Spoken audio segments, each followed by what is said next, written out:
Hello. Yeah, sorry. Sorry I'm late. Sorry, I got carried away with something. I got a little carried away. I don't know why my voice sounds like this. You know what's weird? This is the first time I've talked all day. I've not opened my mouth to speak a single word till right now. And it sounds like morning voice. Yeah. Wait, is morning voice something that you have to kind of work out of?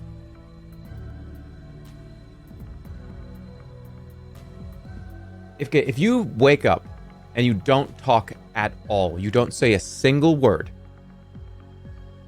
will morning voice continue to follow you until you open your mouth and speak? Really? I never thought about it that deeply. I have not said a single word.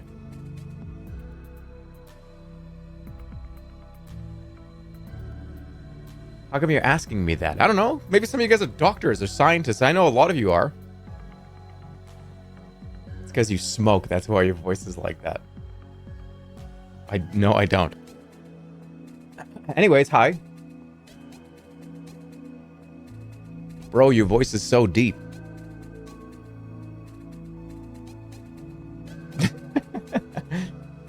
I don't know why it sounds like this today. I feel fine. It's not like, oh, guys, my throat's bothering me. No, I feel completely fine. I just haven't spoken in like 12 hours. Quick, do some impressions. Who could I do an impression of with a voice like this? How about,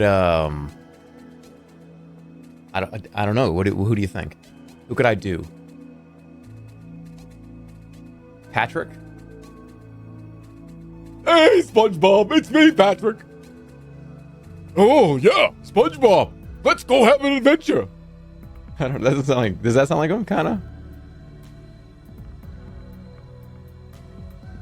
That wasn't even close? Oh, yes, it was? What are you talking about? SpongeBob, it's me, Patrick.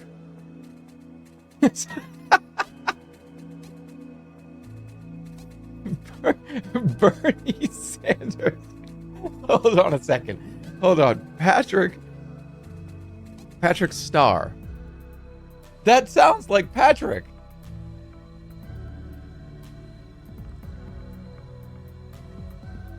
Top LOL moments from Patrick Star. Hold on, I need to hear. Hold on.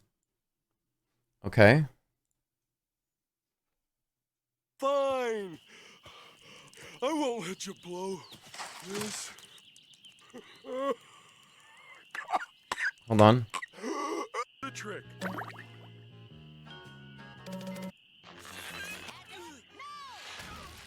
This ought to do the trick. This ought to do the trick. That does the same sound. I'm shrinking. Covered with free be dangerous. Hold on, what is this one? I sense no danger here. How could they be dangerous? I sense no danger here. How could it be dangerous? No, please. I sense no danger here. How could they be dangerous?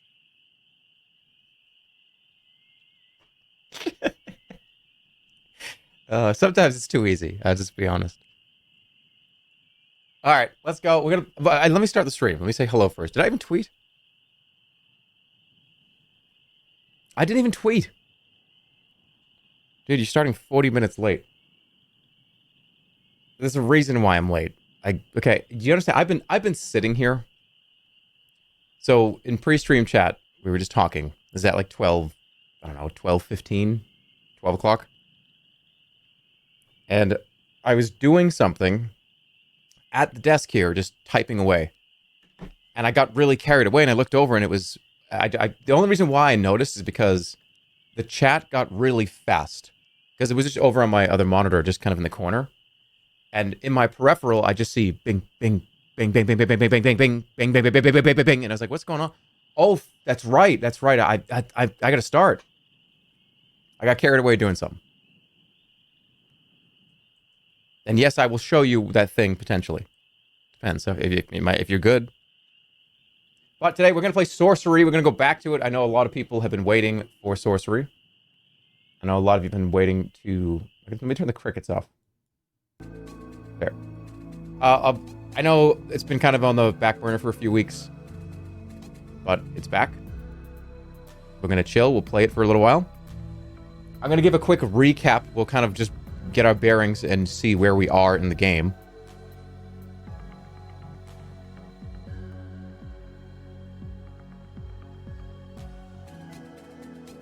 How come you look like a cartoon? I don't know, dude, because half the time you've ever seen me has been on a web... Okay. It's time for me to tell you something. Your only barometer for the way that I look has been in professional studio lighting and shitty webcam. I don't know what to tell you. There's a lot of... there's a large range here.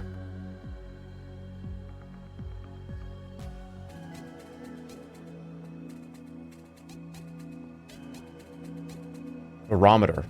What? How many push-ups could you do live in a wait, how many push-ups could you do in a life and death situation? Nowadays, probably not very many. Because of the chest pain that I have. Probably not very many.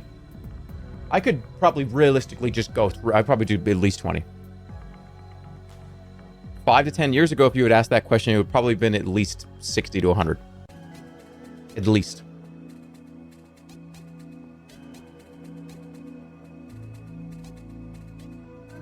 Barometer is air pressure, dude. What are you talking about? You can say barometer to... Barometer is a gauge, right? It's an instrument to gauge a certain level of something. You can use that term to give... I don't know what you... It's what are you talking about? It's an instrument. It's a measurement instrument. I could have said ruler. It's a... Whatever! Oh, all of a sudden, all the science Andes are here. I told you everyone here is smart, and all of a sudden, no, you need to know it's just a meter, not a gauge. It's literally for weather. I'm gonna keep using it for what I use it for. It's the barometer for this. It's the barometer for that. It's an instrument of measurement of some type of fluid that fills up with the air pressure. Okay.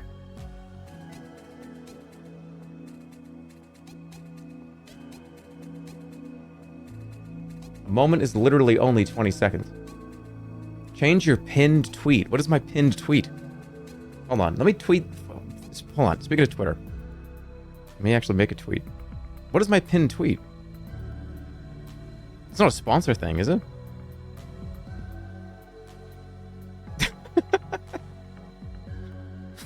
It links to teespring.com. I don't use social media. Whatever. I'll fix it later. It's from 2019. I don't use social media. I don't really care. You're using social media right now. I don't use text-based social media. Does that make sense? This is visual and audio-based social media. I don't really use the text-based social media. Anyways, do you really care that much?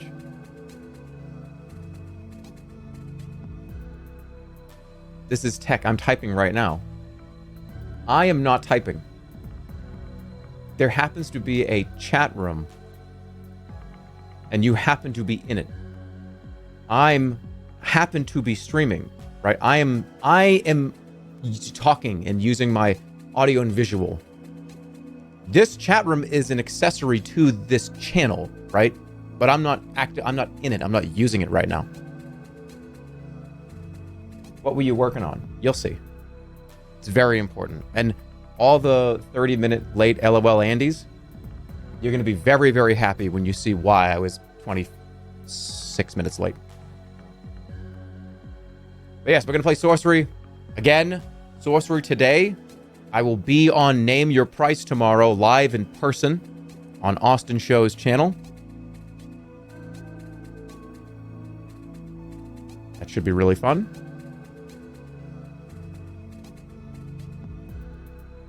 And then this weekend, we will figure out what to do this weekend. I have a few ideas.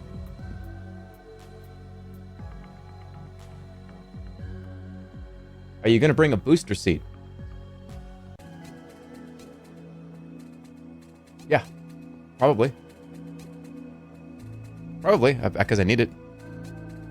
Oh, flipped it on you a little bit there. Oh, he flipped it. I flipped it on you. Oh. Oh, no. Oh, no. Mom thinks the joke is funny now. I got to do something else.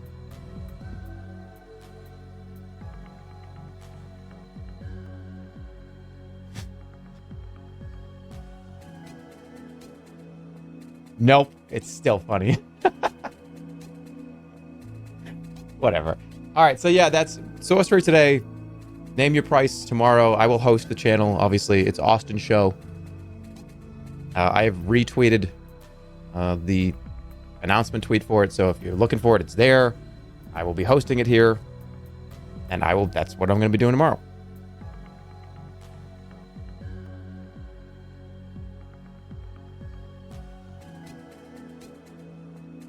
The image they used for you.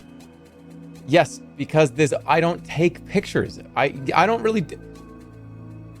I don't have any photos, like professional photos or anything.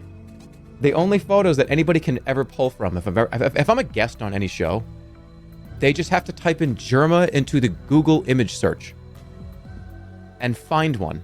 And there's like 6. They use that one because that is the latest, like, frontal face picture where I don't look like a maniac. So, whatever. I can't do it. I just can't do it. I can't take professional photos. I can't do it. The whole time I would be sitting there and I just can't. I can't look into that camera and give like a smile and like, hey, yeah, what's up? It's me, Jerma. Yeah, use this. I'm a professional. Hey, I'm a celebrity. Yeah, I'm an e-clown. Like, I literally cannot do it. I just can't do it. It's just, I feel so weird doing it.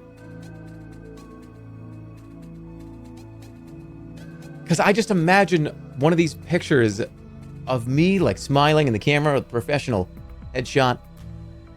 I just say, I'll look at it and go, I can't. Self-conscious? No, it's not about self-conscious. Because I pose in the mirror naked all the time, and I go, holy shit. I go, wow. Whoa. What? Are you kidding me? That's what I do in the mirror. But I just, like, I don't know, publicly taking a picture of yourself that's like a professional, like, hey, it's me, Jerma. You know me. Yeah, that's right. I'm leaning on something. I've got my elbow up.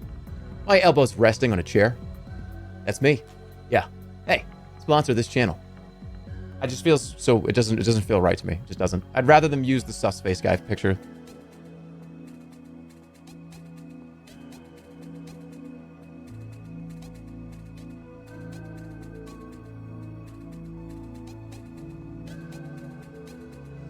Author section picture Andy. Yes, you got it exactly. That's exactly what I'm talking about. I just can't do it.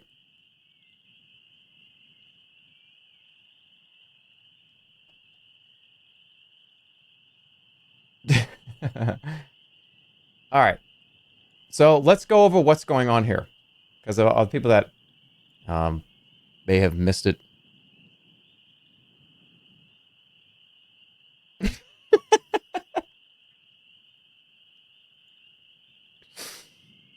Hold on, wait a minute. Okay, we're good. So, today, we are in part 3 of Sorcery. Let's take a look at the map. This is where we are in this section here. For those of you that did, I'm just waiting for like a few minutes for people to trickle in.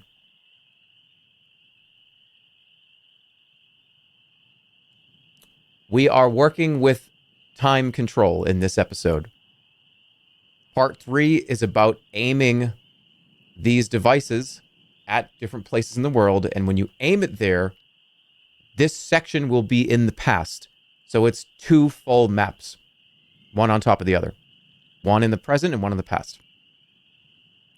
The last thing we did is, we remember that we did the weird ant colony.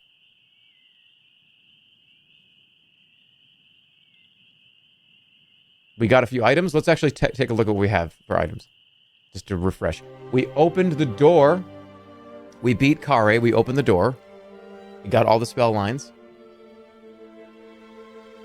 Yes, it was the earwig colony. That's right.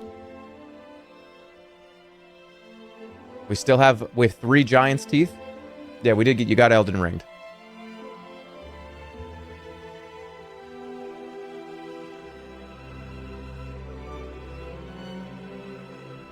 That's what we have, just to keep in mind.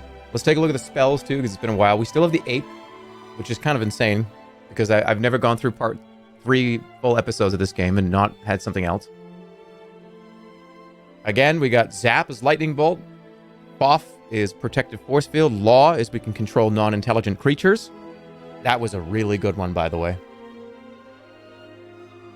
That was probably the best intelligence I've probably ever said. The way that flowed together, it was actually unbelievable.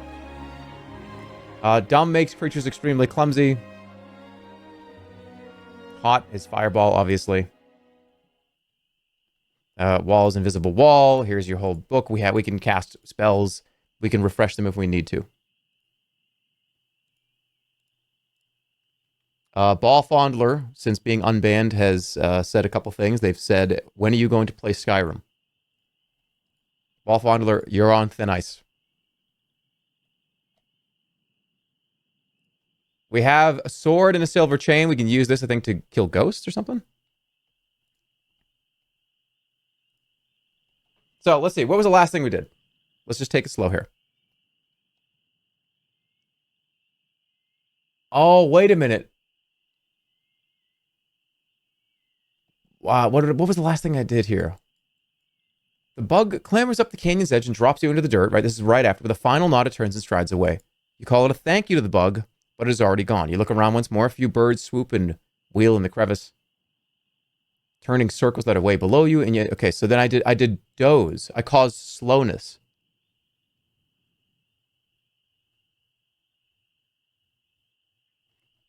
I'm just gonna let's just read what Ball Fondler said. Let's see if it's worthy of a ban here. Ball Fondler, it's been a week and a half. Play Skyrim. Ego Andy. Holy shit, nice wiener, bro. He's fully naked, by the way. He's naked. Camera or naked. Stand up. Skyrim. Play Skyrim. I will never back down. Well, I gotta tell you, that last statement there, that shows perseverance. That shows that you're taking life by the reins. You know what I mean? So you're okay for now. Okay, so we did slow, and we ended up slowly jumping across the gap and then falling down, right? So we're down in the chasm. No, we made it across because we were in slow motion. All right, cool. Let's go. Are we ready?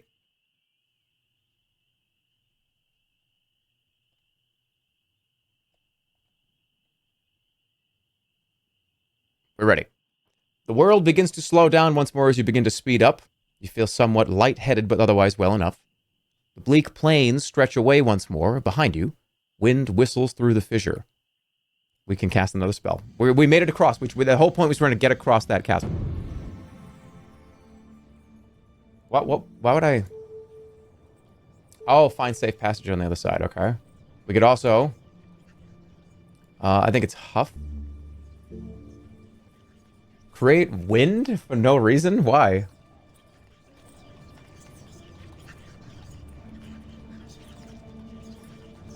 Hey, dude, I'm watching from Badubak Ridge. This is a great stream. Hey, that's actually... What time zone is that? You're like plus... What are you, like plus 6? Plus 8? That's crazy. Do I just blow the horn? What's even ahead? There's nothing even here. Why would I just blow the gale horn? What else can I do? I made it safely across. Why would I care?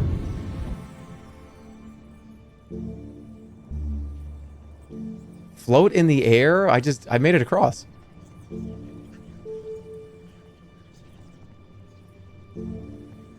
Zip. Cause teleportation. I think the game thinks I'm not across it yet. No, we're just gonna move on. You waste no time, you must move on. Why would I... to get... Oh, to get back across, maybe. Alright, we're gonna follow the road. You continue across the dusty plains. Darkness closes in. You need to rest, especially after walking all day without eating. The road is barely visible through the dust. A few scattered bones lie in the path. Look at the bones. You pick over a few of the bones. Thin femurs, long arms, elven most likely, or black elf.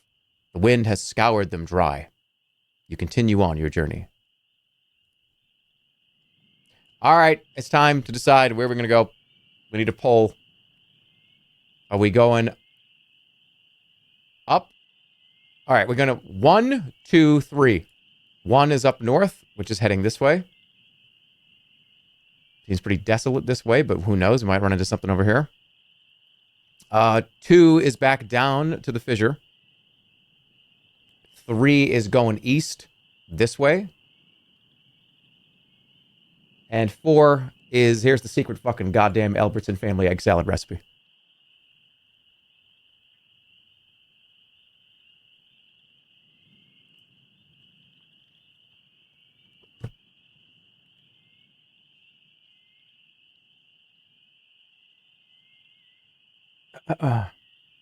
I mulled it over.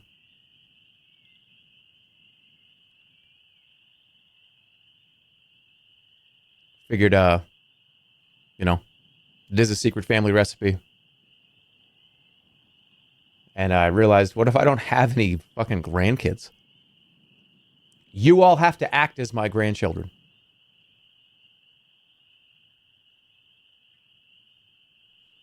Because what if I don't? Well, I mean, I think I want kids eventually, maybe. I don't know, right? I'm thinking about it. What if I don't? You have to pass this legacy down.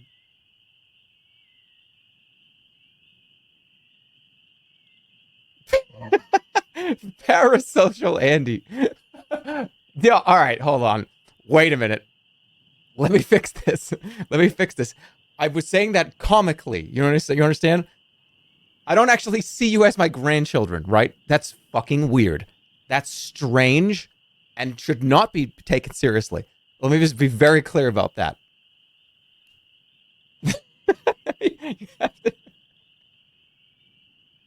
But this is it. This is the real deal.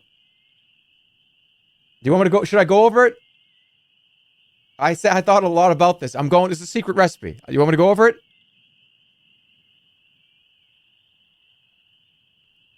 Okay.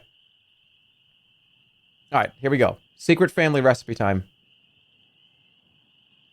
I'm going to go over it very briefly. Well, maybe not so briefly, but you know what I mean. All right. This makes enough for a few people. And it's a few... when you make it, you can put it into the fridge. It lasts for a few days. Don't let this sit in the fridge for more than 4 days or so. That's kind of, I don't know at that point. I'm not a food scientist. I'm not a food safety person. I'm just saying it lasts for a few days. That's what it is. I don't know what happens after 4. Which way? Egg salad. Okay. So, this is 12 eggs in a large saucepan. Make sure these are good eggs. Make sure they're organic, natural eggs. I don't know if it really matters or not, but that's what I buy. You boil them. Get the pot boiled. Enough where you can fit this. 12 eggs. It's the whole carton. Chicken eggs. No, not anything. What are the animal? No, chicken eggs. Who the fuck likes egg salad? You will if you make this recipe. Chicken eggs. Why so many? Because there's a reason why it's so many. Here's why. I just like making the whole thing because I know I'll have enough for a few days. This is food prep. This is, you make the whole carton. Make sure you have a big enough mixing bowl and everything, right? It's the whole carton because it's essentially food prep. you're going to have a few days worth of this food. And by the way, you don't have to just put this on a sandwich.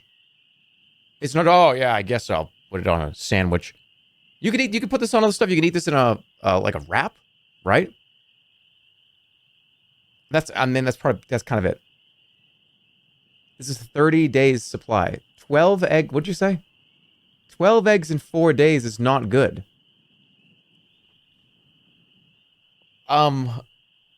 Okay. Let's see your Uber Eats history.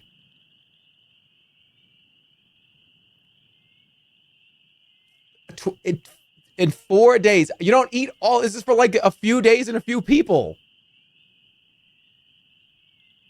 This is not a fried chicken sandwich. This is not a double cheeseburger meal. This is an egg salad, and it's healthy. It's good for you. It's got tons of quality. I don't want to hear this bullshit about how eggs aren't good for you. That's bullshit from the fucking 70s. I don't want to hear this nonsense that eggs, oh, don't eat the eggs. I want an egg, only egg whites. Oh, egg white omelet. No, I don't want to hear this. Mayo is unhealthy. Mayo is oil. It's oil, whatever. You don't need to use the whole can. I'm not going to hear this. I'm not going to listen to this bullshit. I'm not going to hear this. Egg salad with like a piece of cheddar and maybe like on like a nice wheat roll or something, or an onion roll. That's better than a Burger King meal, okay? That's better than some of the big fatty cuts of meat that sometimes we eat. This is not bad for you. I'm going to continue with my recipe.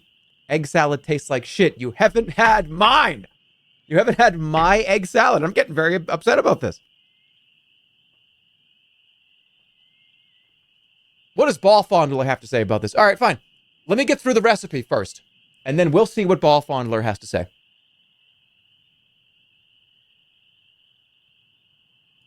Not yet. We'll get Ball Fondler's opinion after. And Ball Fondler, I don't want to hear it until after. I'm going to be clear.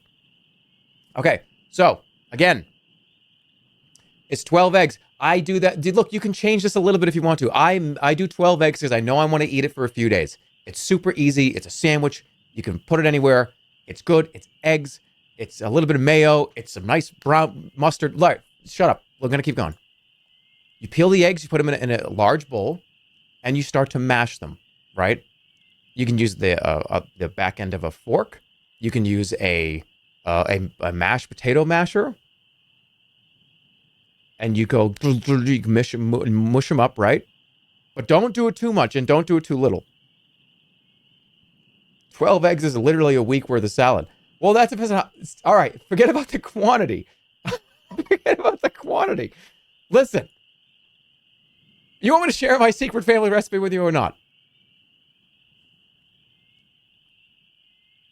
Do you use your feet to mash these with? Stop. All right, listen to me.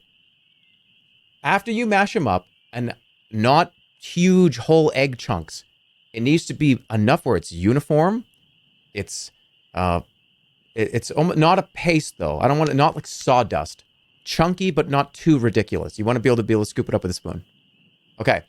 1 tablespoon of mayonnaise goes into this. Don't use anything else. You'll ruin it. If people use what's the other stuff that's gross?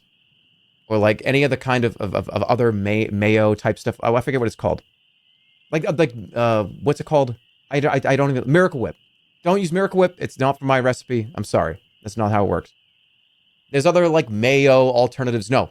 It's a real mayo recipe. Real mayonnaise. Don't use anything else. Your friends will think it's gross, and then they'll make fun of me for having a bad recipe.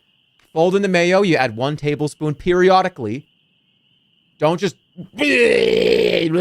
squeeze in mayonnaise and fucking ruin it. It's 1 to 2 tablespoons periodically as you're folding it in. It's going to get to a consistency where all the eggs are coated. It's kind of melding together. It's folding together. Make sure it's thick and chunky to pick up, but not too, not paste, right? Here it is. 2 tablespoons of Tabasco original hot sauce. Fold that in. You can add a little bit more or a little less depending on how you like it. There are some people that think hot sauce is awful and don't want it at all. Then just don't use it. But this is my recipe. It's going to turn into this, I said nuclear orange, right? But like, you know what I mean? It's going to turn into this orange. This sounds foul. You haven't even tried it. When did you try this? So it's going to turn into this like kind of orange egg salad. Don't use too much. Start small and taste it. You need to get your chef here. You got to like mix it in and like, oh, okay, that's a little too much or that's too little. Get it to where you like it. Then 2 tablespoons of ground brown mustard. Important. It's the one with the seeds in it. Don't put the yellow mustard in here. You can do a little bit less if you want, but this is to add a little bit of sweetness and a little bit of spiciness to it. Not heat, but you know, that like kind of nose tang that brown mustard has. After this, and remember, you're folding this in. Do a little bit. Don't do it all. It adds kick, but not heat. Exactly. You get it. Thank you. Kick, but not heat. That's the point. That's the purpose. 1 teaspoon. Don't read this wrong. 1 teaspoon of onion powder. 1 teaspoon of salt. 1 teaspoon of pepper. Not more than that. Actually, probably less than that. Here, I explain in the next paragraph. This is why it's so hard to write this, because some people think, I don't want it to be salty. I want it to be more salty. I wish it was more mustardy. By the way, this is just for 12 eggs. Just salt, just regular table salt. Why did this take you 26 minutes to write? This took me 15 minutes to write, and I was taking a shit for fucking 20 minutes, okay? There you go. You want the real story? Sometimes stuff is better left unsaid. I'm sorry.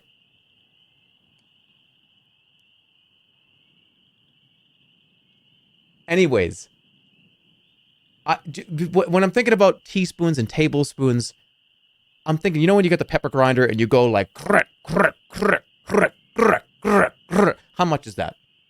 Is that a teaspoon? It's however many grats 7 is. It's 6 or 7 grats of pepper. That's probably a teaspoon.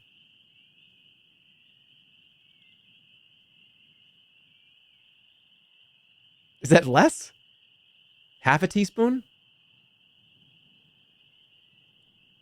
If I go like that would be about probably 1 teaspoon, right?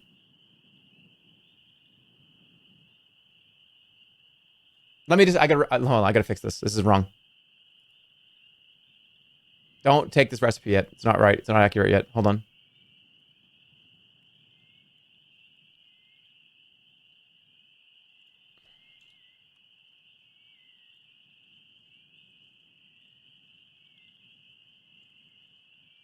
That's more accurate. I'm just gonna be honest.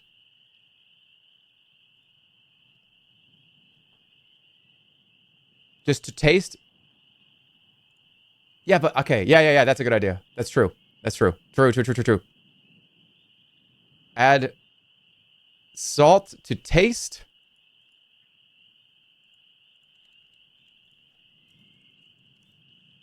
Add, but this is way too much onion powder. Hold on. How much is this? How much is a teaspoon of onion powder? Wait. Is that way too much? I don't know measurements. A pinch, add 3 pinches of onion powder.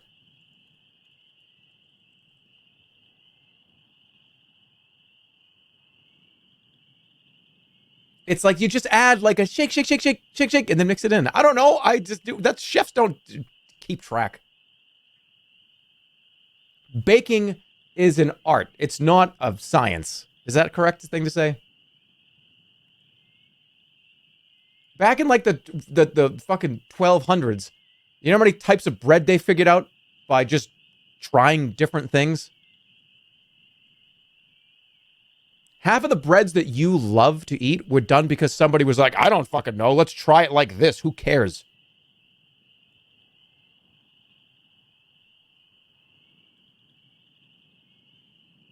Okay.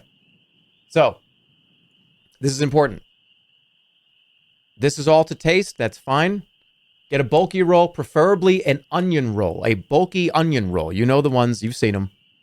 You want to spread that egg salad onto the bottom of the bun, and then you're going to add one slice of cheddar cheese. I don't care what kind it is. It could be sharp, it could be mild, depends on what you want. If you like sharp cheese, that's fine. When this is done, you're going to take a bite, and you're going to taste it as you go. I don't know what an onion roll is. Yes, you do. This sounds so damn good. Yes, it does. It actually does. You are going to take a bite of this and go, oh, okay, this is like kind of good.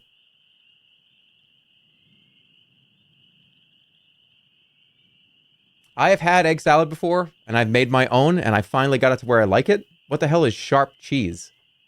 Stop. Stop gaslighting me.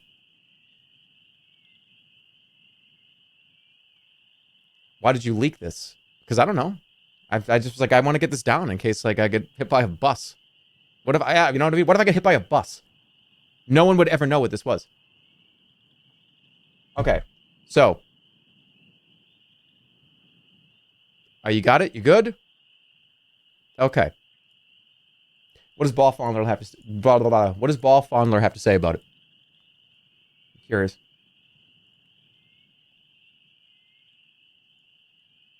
Everyone wants Ball Fondler's take, so we're gonna get it.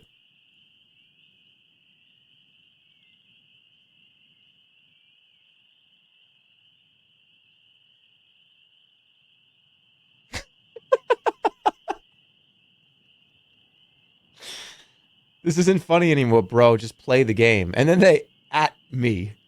Egg salad Andy. 12 eggs. You really fell off since the last stream. School homework Andy. He's cold.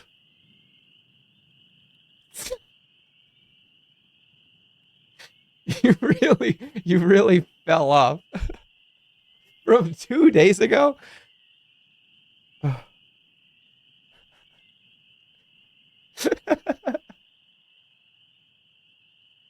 You peaked at Pac-Man. Oh, all right, let's go.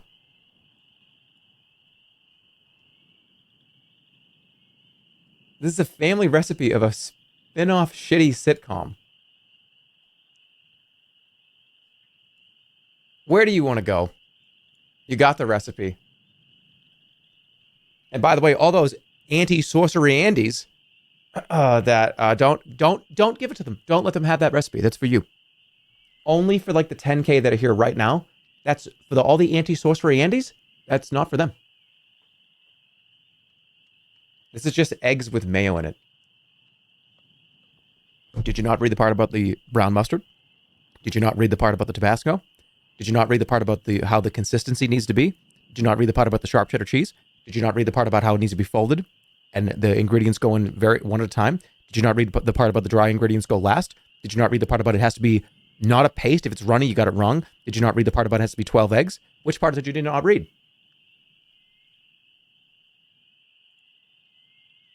All right, looks like we're going to go east. 1, 2, 3. 1, 2, 3. 1, 2, 3.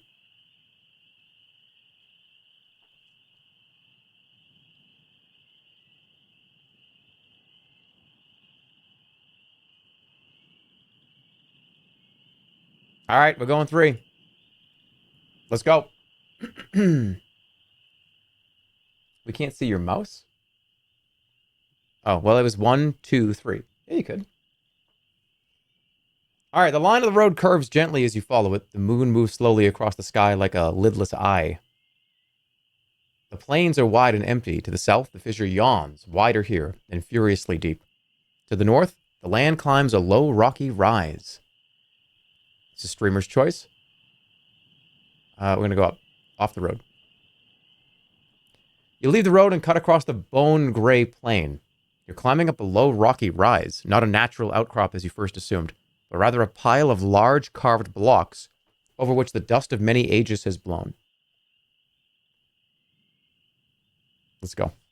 You peer in between the larger stone blocks and shift a few smaller ones out of the way. You see nothing. And then the glimpse of blue shines through. Is it a gem? A small lizard scurries out from between 2 of the fallen blocks. can we do here?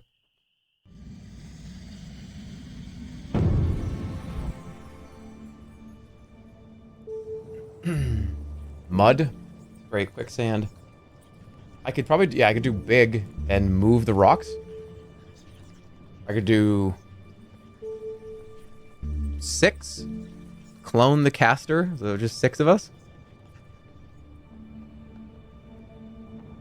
Show how what it looks like so I get it right. I don't have a picture of it.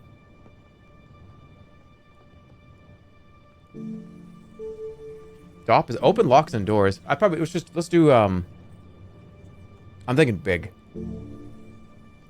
Big or 6. We'll do 6. 6 is fun. Yeah, we'll clone the caster. Make it quicker. Looking to the constellations overhead, you craft a spell, and 5 clones step out from behind you, forming a semicircle. Form a human pyramid. For fun? Alright, we're going to form a human pyramid. You organize a human pyramid, hoping to get a view across the land. You place 3 clones abreast, then 2 more on top of them. And finally, you scramble to the top yourself. The view across the plain is incredible. Alright, let's look to the mountains. You look over at the mountains, but before you can make anything out, the spell fades. Your clones vanish and you land in a painful heap on the ground. That's great.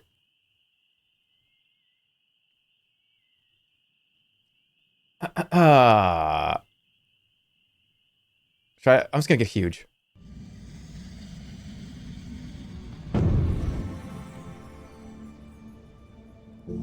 Let's do big. You turn the starlight into alignment around you. For a moment, it seems nothing will happen. Then suddenly, you begin to grow to 3 times your normal size. Your clones grow at the same time. Wait, I thought they were gone. What is this? I thought they vanished. Should we make a pyramid as being huge? All right, let's clear the rubble. You and your 5 enormous... Wait, does it vanish as in they ran away? Like they just let me fall? You and your 5 enormous clones set out about clearing the rubble. Working in threes, you're able to shift the stones aside.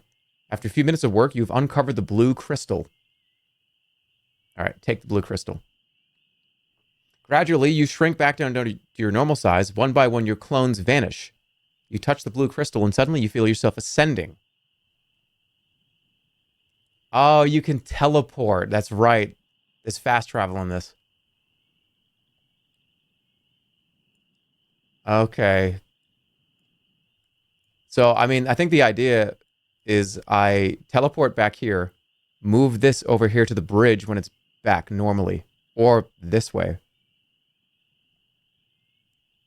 Go back to the cave. I could move this, go back to the cave. Let's see. Let me see. Let's take a look. A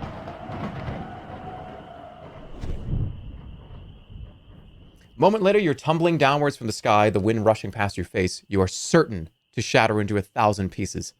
Then suddenly, you're on the ground once more. You're back on top of the stone tower in the area near the southern cliffs. The beacon is lit, its polished crystal eye blazing. Okay. So we could go like this. We didn't do over here back in the past.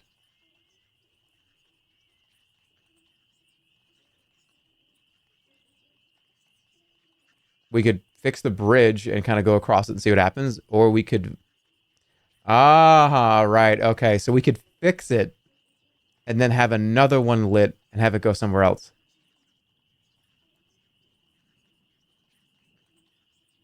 I think... Okay, so if I go like this...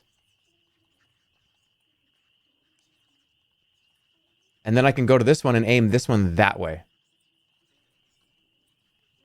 Let's do that.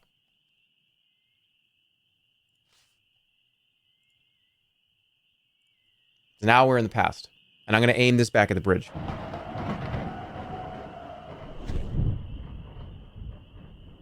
Okay.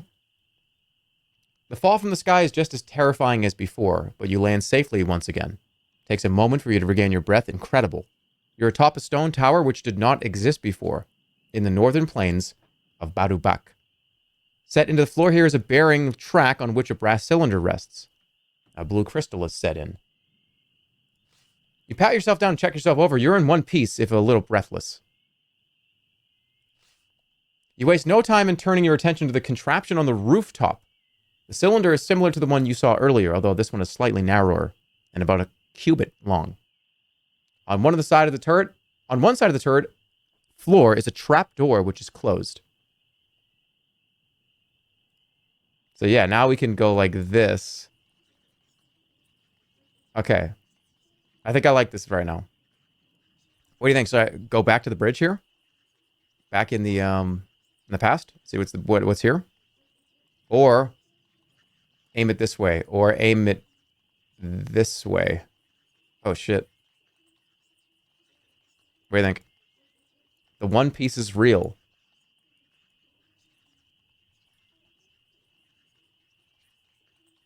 What do you mean? Go find the earwigs in the past. I think I'm going to do this. Because then we can, when I go across the bridge, we can check out this area. And then in the present, we can go check out the cave, too.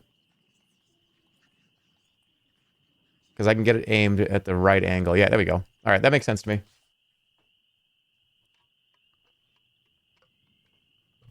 All right, what about the trapdoor?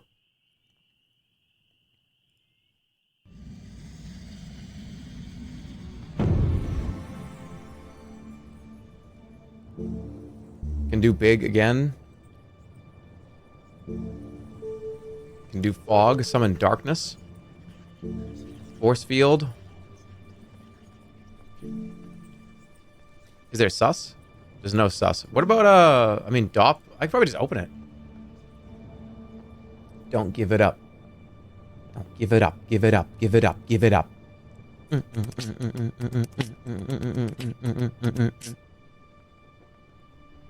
I'm just gonna open it. Open the trapdoor.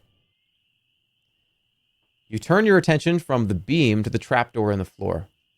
You need to get down from here somehow. The trapdoor has an iron ring for a handle. You give it a sharp tug, but it doesn't move an inch. Where are we right now? All right, I'm thinking, and this is, correct me if I'm wrong here, audience. We go up, explore all this we go up and explore all this in the past. Wrap back down this way, check this out in the past, end up at the cave in the present. What do you think? And then come back around this way and potentially either go out here or come back up here. Does that sound good?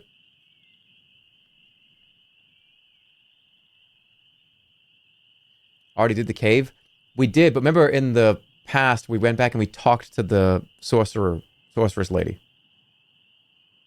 I just made your egg salad and it tastes like gasoline. It would have taken you longer to do that. I know you're a liar.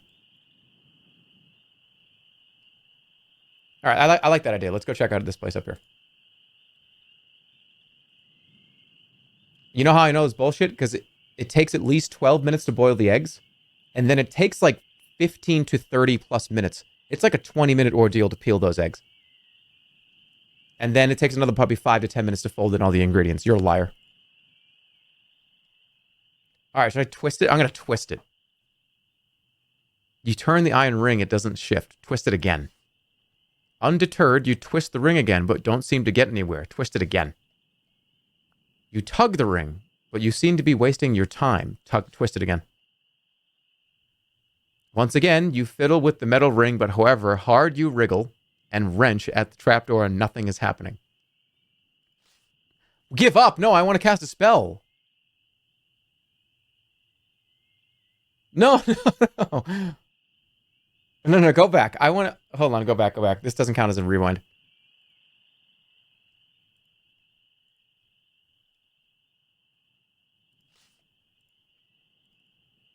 Okay, we're good.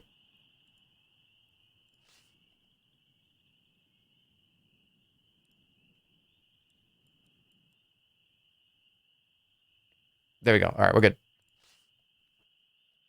All right, the trapdoor. Open the trapdoor. Wait, I thought there is no cast a spell.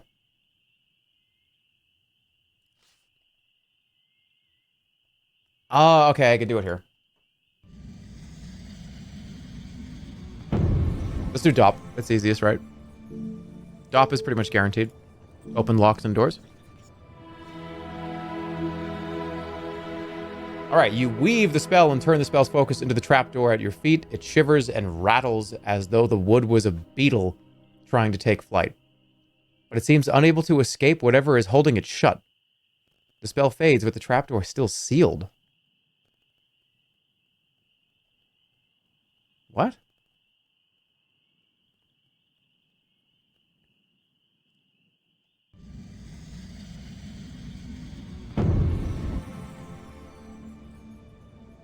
Should I just get huge and stomp through it?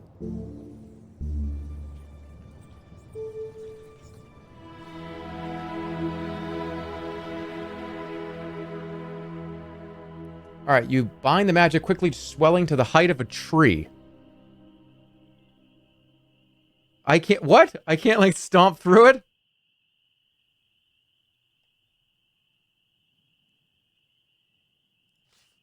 You swing one massive leg over the side of the tower and hop down to ground level. Oh, okay. Falling? What? Oh, okay. So I just sprained my ankle. You hit the ground with a heavy thump.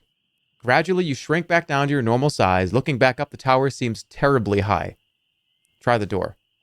You try the door, but it is locked. Still, at least this tower has a door. Oh my god.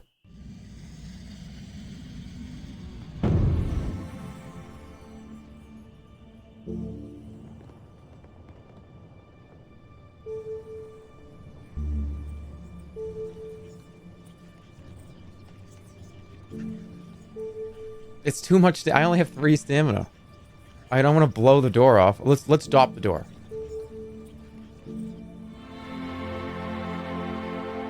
The tumblers inside the tower door click. Then a moment later, they roll over completely and the door swings open. The night air is cold. The air is like ice. So I spent all that time with the trapdoor. Okay, well, go inside. You step through the tower door into the cool shade within. Who knows how long it has been since anyone last set foot inside. Okay. You stand in a wide, cool, cavernous space. The roof disappears off above you, dimly echoing your footsteps. The air is musty, perhaps undisturbed for centuries. The room is filled with a thin, sickly smell. You take a deep lungful of the stale air, smelling something sweet and musty that takes a moment to place. It is the smell of tombs, graveyards, and crypts, but not of decay. Then you place it. This is the Albertson egg salad family recipe. One of the most cherished secrets in all of Analand. This is the smell of dark vine, a thick climbing plant that grows only in dark places. Thankfully, it's not harmful unless eaten in very large quantities. Okay. I'm casting a lot of spells.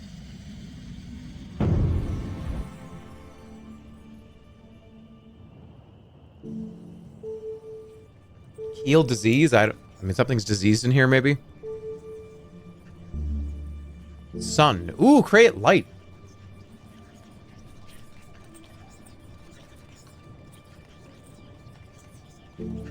This big? I don't want to do big in here. I'll get crushed. Darkness. I think it's... Yeah, let's do Sun Jewel.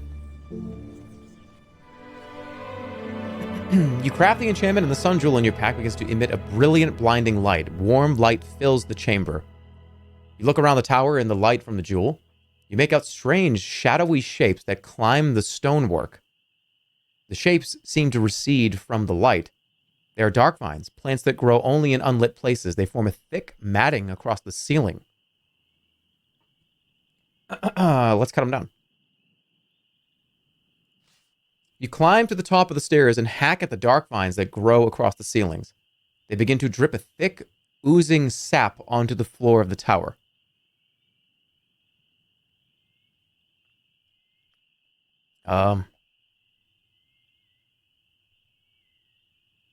Should I just keep it up? Search the room? Yeah, this is probably like poisonous. Instead of going through the hatch, you use the light to poke around the corners of the room. You find little of interest until you stumble over what appears to be an old traveling pack. Open it or kick it. Let's kick it. You give it an experimental kick. It does not move, but only rattles a little. There's going to be a snake in here. Is that rattle an adjective, or is that rattle a animal verb? Do you know what I mean? Like, what is that? Is that adjective or verb? It rattles a little. Like, oh, my desk rattled. Or is it like rattle? Is it like an animal verb, or is this an adjective for describing something moving around?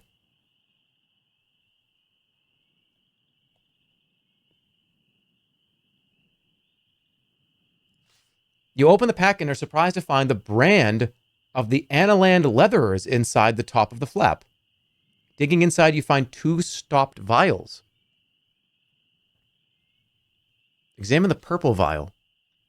You lift the purple vial and shake it in the lift. The liquid inside is thin but shines slightly. You recognize it, of course. Blimberry! You put it in your pack, an excellent find. What about the brown one? The brown vial contains a thick oil that you do not recognize. Drink it immediately. Maybe I shouldn't take it. Taste it? Should I smell it first? You unstopper the vial. A heady, woody smell fills your nostrils. This is an essence of bark, much like the one you acquired in Kare. A good thing you did not try to taste it. You guys would have just turned me into a tree or something. All right, we're going to keep it. Okay. I'm going to die. All right, should I cut the vines or just rest? This seems like a safe enough place. This is a calm, sheltered place to rest. You should be protected from the elements and from any creatures about at night. You have eaten nothing today, but you have you don't have any food, and only a single vial of healing blimberry juice. I kind of have to drink this. You unstopper your vial of blimberry and knock it quickly back. You feel a little better, and all traces of hunger are soon gone. Then you stretch out and rest. You seem guarded here, and you do not dream. You reached the northern plains and met Elthira, the mystic again. That's who was in the cave, if you remember.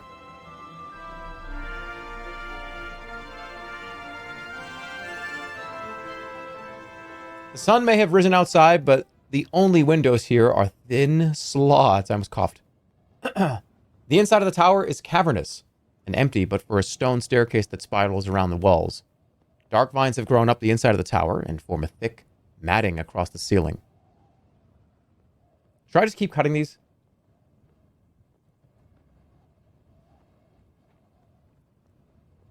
I feel like that's a bad idea. That's definitely a bad idea.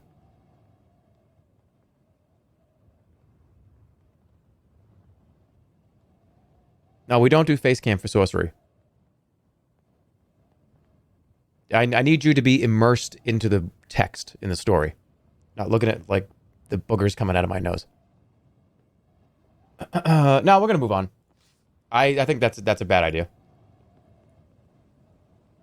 You step out into the sunlight at the base of the tower. You march onwards. You have been wandering the Baklands for 3 days already. You've not crossed the ridge. But we did back in the present. All right, so do you guys like that plan? Of kind of go up this way and then down and then up here. You guys like that plan? We'll go up, circle back around, cross the bridge, check out what this is, and check out what this is. You like, that's a good idea. Let's go for it. All right. We don't need to pull. Let's check out this. You walk for half an hour across the grassland, keeping your eyes and ears open. The light from your sun jewel pulses twice and fades. The air moves a little, still icy but fresh.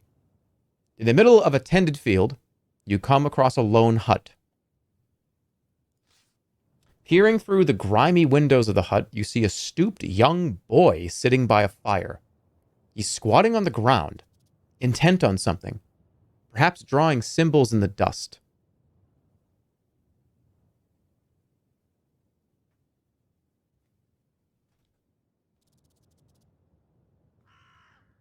We're going to give it.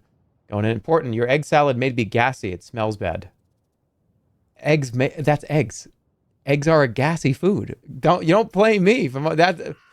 It's a gassy food. You ate eggs. You ate eggs. Eggs are gassy. It's a gassy food.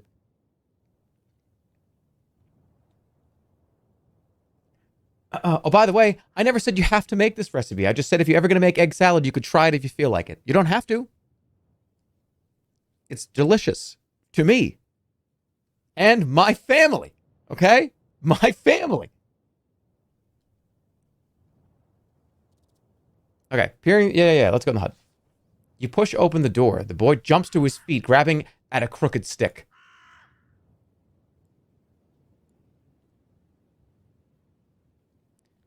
Who are you? The boy demands. The stick in his hand is solid oak and raised, ready to swing for your head. What do you want with me? Put that stick down before I beat you with it. I mean you no harm. Who are you? How about who are you? Just a shepherd, he replies, stick wavering in his hand. Who are you? I am a traveler. I am a great and powerful sorcerer. I'm a friend. I'm a, I don't want to, you don't tell anybody any of this stuff. I'm a traveler. I'm a traveler. These plains are wild and empty. You must be tired. Please, come and share the fireside. It's all I have. But you're welcome to it. He props his stick by the hearth and gestures in welcome. It is not much. Thank you. You live out here? Thank you. You nod to the boy and take a seat beside him. The peaceful atmosphere and gentle warmth is most restorative. Where are you from? Do you play dice? Have you heard of the Seven Serpents? I'm on my way to Mampang.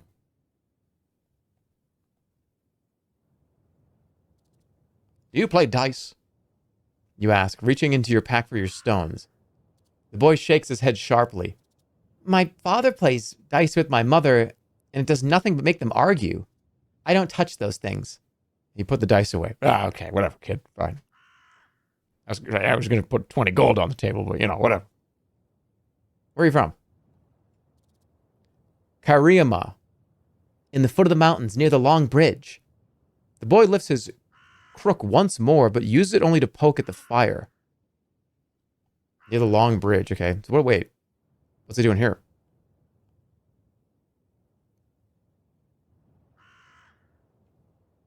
What can you tell me about the towers? The beacons? They were built by sorcerers, of course. I'm not sure what they're for, but they're meant to keep us safe. Safe from what? I don't know. My mother says rock falls, but I don't understand that. Where would all the rocks fall from? But the Archmage can see the future, so I'm sure what he did was for the best. I can also see the future.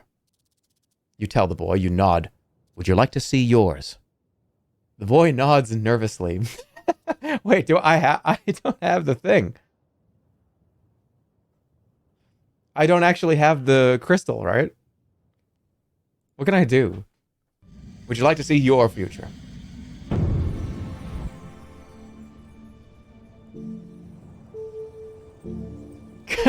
Just cause slowness.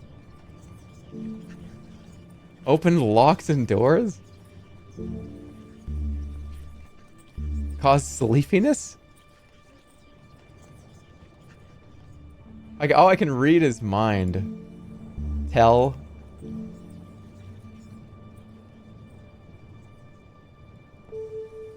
Sap.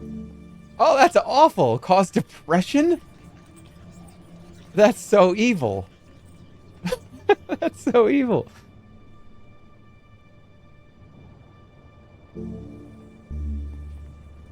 I can't. I could, but I can't.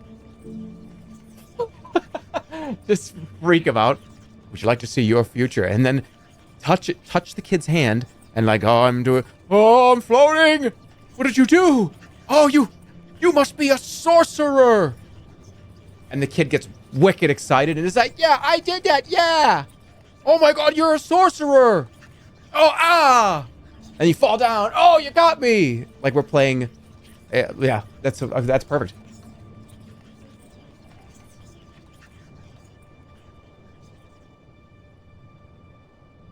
Don't ruin his life. No, I'm going to read his mind and then say what he says. Okay, drawing the skull cap from your pack, you cast the spell. In his thoughts, you hear the prophecy he is expecting to hear. The same as that of Elthira, of a desert wilderness and the death of all the land. You take off the skull cap once more. The boar he watches you expectantly. I see you as an old man with 7 children. I see you as a great warrior fighting the giants. Or tell the truth. I feel like this is game progress. This is laugh out loud. It ends here and I leave. I see this land as a pale and empty desert. You do not need to lie to know the future of this place after all. That's what Elthira saw as well. The whole land and the marsh between the mountains a forest, and the bridge to Iklala destroyed. Seems he does not feel like talking further, but turns to stare away into the fire. You bid him farewell and leave the hut. Oh, okay.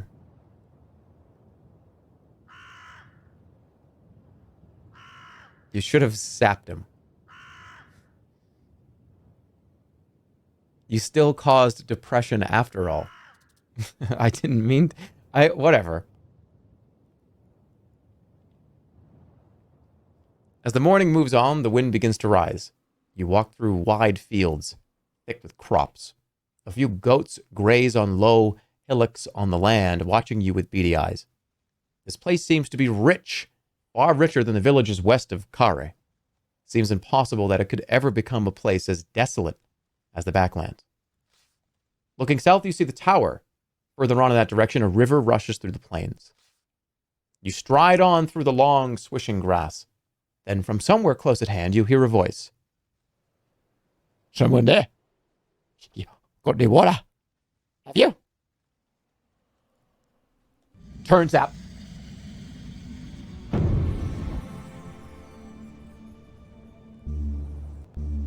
Yaz cause invisibility. Is that all I can do? Jig is available. Tell is available too. I could do sus.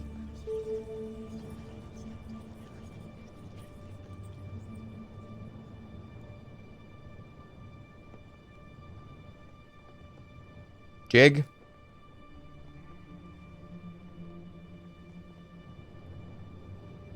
Jig always works.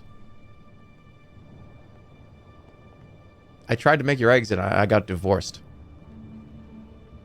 I feel like there's a lot more going on than simply you made egg salad. I'm sorry, I don't have very much advice for you.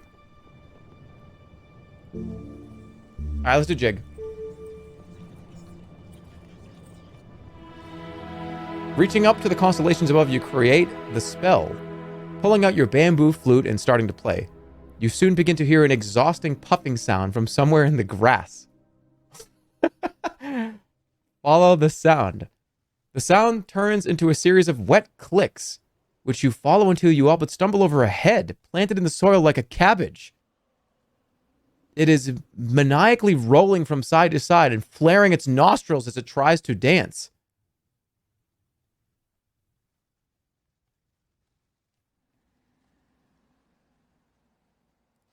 You keep playing until the spell finally fades. The head in the ground is now quite exhausted and looks almost ready to fall asleep. Wake it up. You squat down and greet the head. Its eyes have opened wide. Greetings. Do you have any water?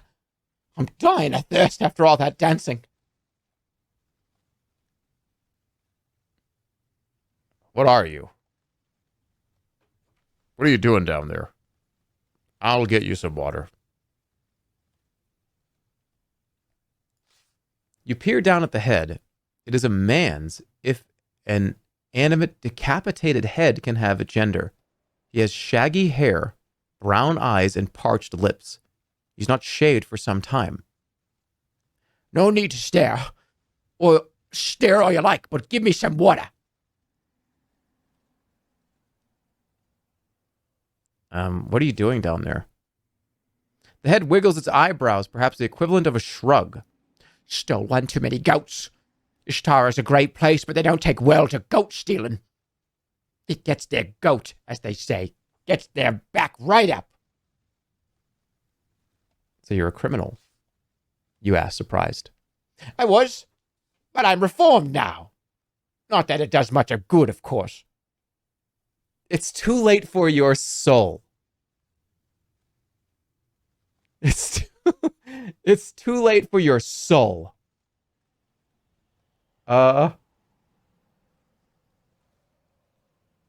Reformed how? You've been punished then. Well, I didn't bury myself down here, did I?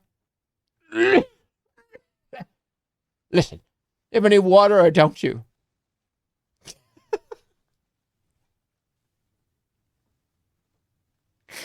That's so awful.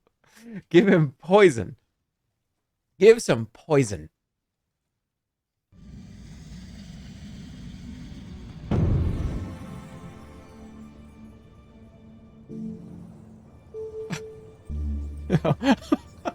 I could have just stuff a grenade in the hole with him and then pull it and run?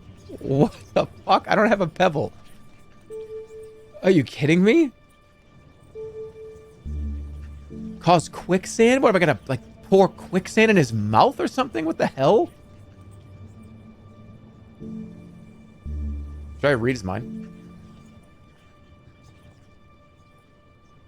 I don't have the items for it. I would have thrown a grenade at him. I don't have the item.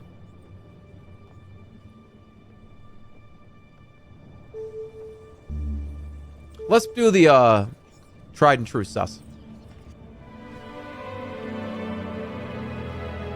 You spin the constellations into the shape around you, and a steady voice begins to speak to you. It informs you that the head is of no danger and can only be helped and be helpful. Reassured, you wait for the spell to fade once more. Please, I'm really thirsty. Why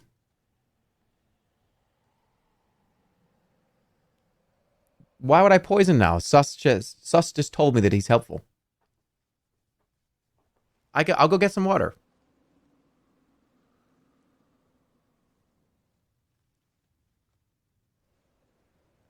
Do tell? Well, Sus can always be trusted. No danger and can only be helped and be helpful. So, Sus usually doesn't lead us wrong. I can get you some. The head cracks like a tapped egg into a smile. Bless you, stranger. You've got a good soul. Well, good souls. What do I get in return? The head wiggles its eyebrows. All right. Well, I'm not sure what I can do for you. Have you heard of the 7 serpents? Oh, I want to lie and say yes, but I won't. I've never heard of any serpents, and 7 sounds like a lot. Ugh. What do you know about this place? What, this place? It's a punishment field. I have no idea how many other unfortunates are here. You can't even see them, and they quickly learn to be quiet. Why are they quiet? Sound attracts animals. Lynch bugs, badu beetles, harpies. Not like we can defend ourselves. The head smiles thinly. Look, I can't keep talking. I'll die of thirst. I don't know what you are. I thought I told you I'm a thief, but they caught me. The head's eye twitches as though itching. Scratch the head's forehead. You kneel down and scratch the head above its left eye. It lets out a gasp of approval, murmuring, "You have no idea how that feels, stranger." The head mumbles something, but keeps its lips closed. It clearly isn't going to speak any further. Just dig up the head? All right, go get water or dig up the head. Let's get a poll.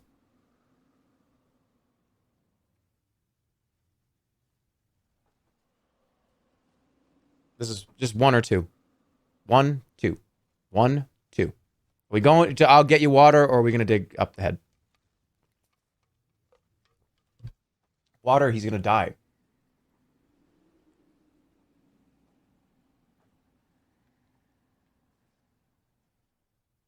Wouldn't it be quicker if I dug up the head and then maybe he can't really move.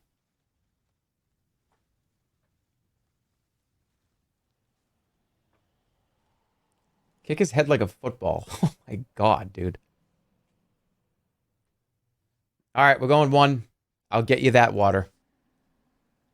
Not like I'm going anywhere.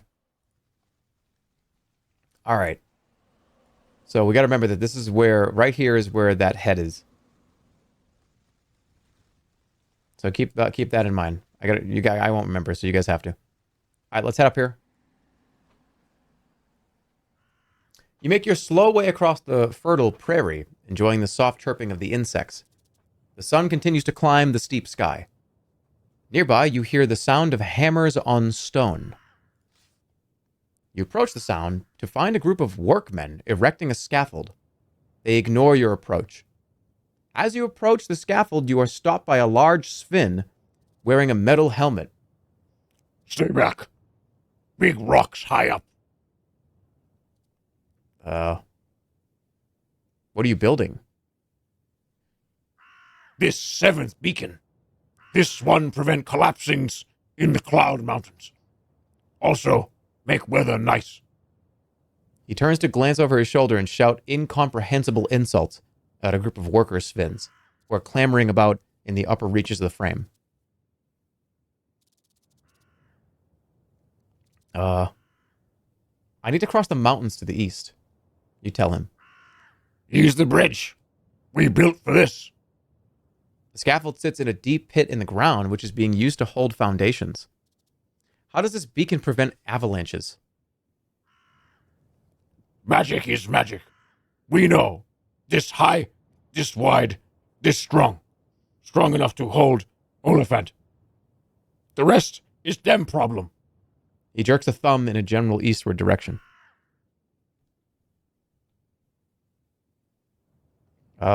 Whose problem?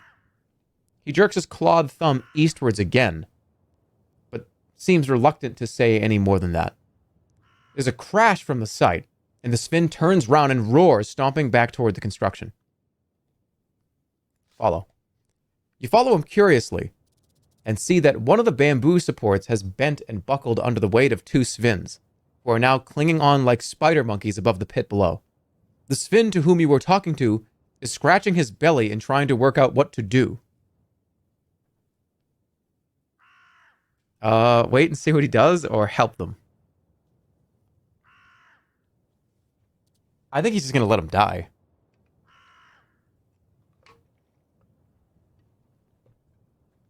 Help them. You step forward, intending to assist, then realize you do not know what to do. The 2 creatures are some height up and swaying violently back and forth. The leader is scratching his chin, clearly thinking hard. You open your eyes to begin a spell, but the Sven knocks your hands down on reflex. None that. We engineers. Okay, with that, he goes over to the edge of the pit and collects 2 unused bamboo rods and lays them down across the pit.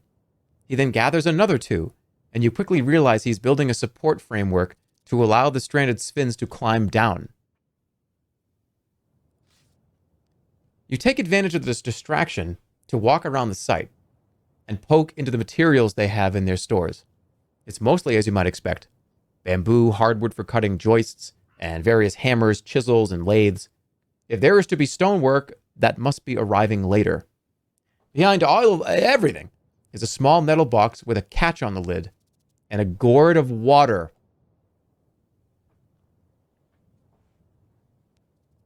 Take the gourd. You take the gourd and test the water inside. It seems fresh enough. It is presumably belonging to one of the workmen. You put it in your pack, remembering the parched head in the fields to the east.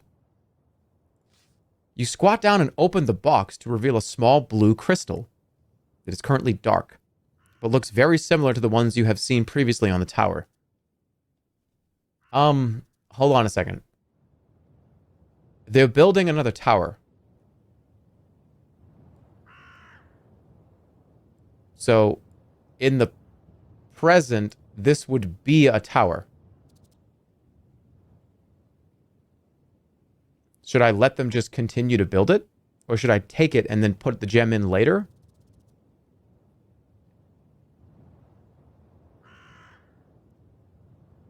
You see what I'm saying? Because that's the blue crystal that activates the towers. I think I'm just going to leave it. I hope this is correct. I don't think they won't build it. Yeah, I'm going to leave it. Yeah, why would they finish it without the gem? Stop this tower from being built. Fuck the timeline over. I'm going to leave it. I feel like that's a bad idea. You flip the box closed once more. Whatever the jewel is, it is presumably important to the builders. The rest of the materials on the site are uninteresting except for a sharp, edged hewing axe. Ooh, I'll take that. You pick it up and quietly slip it into your pack. It's time to go. You move on, leaving the workers to their task. All right, let's do this. Let's give the water.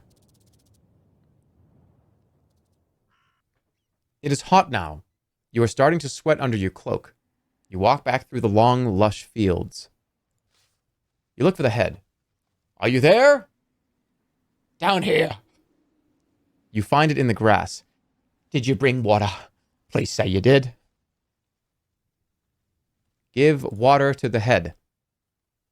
You open your pack and take out the water gourd. The head follows your every movement with insatiable curiosity. Then it throws back its upper jaw in excitement.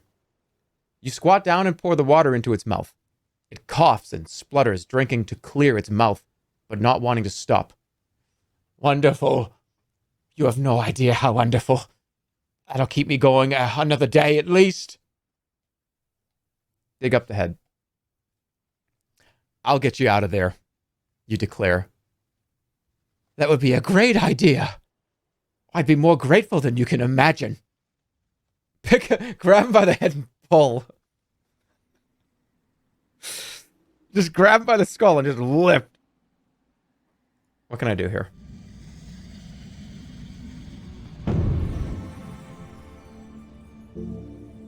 Oh no. That's a bad idea.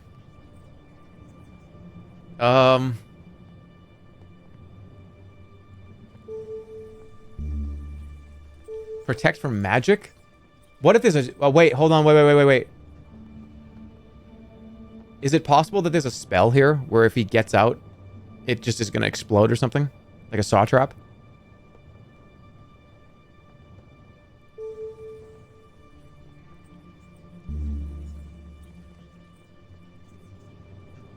Maybe I should do magic defense. We could do big. We could do 6. I don't... Oh, I could teleport him out of the hole. That's funny. It's dirt. Just dig. We'll do 6. 6. Oh, look, if it explodes, it kills one of the clones. Whatever, I don't care. 5 clones step out from behind you, forming a semicircle. Dig up the head. Working together, you dig the head out of the ground in no time, to find he is in fact a man buried up to his neck in the ground. Blessed Throth. I can hardly believe it. Turning to you, he lowers his eyes in solemn acknowledgement. I am quite clear. I owe you my life. I will repay the debt any way that I can, though I have little to offer. One by one, your clones vanish. He pats down his pockets. I have nothing to offer you. Search him. Grabbing his arm, you quickly search him to establish the truth. Sure enough, in one pocket, you uncover a fine pearl ring. He shrugs, giving a half smile, but lets you take it. Your search is done, you step back. He nods. And so, we are quits. Be well. Then, with a flamboyant wave, he takes off across the field at a run. After a few paces, he seems to trip on something, but quickly gets up, apologizes to something you cannot see, and is gone into the mists of the Baklands. What a wacky dude. There's another head. Pearl ring. I think that actually is a big deal. Hold on. Something needs a pearl ring, doesn't it?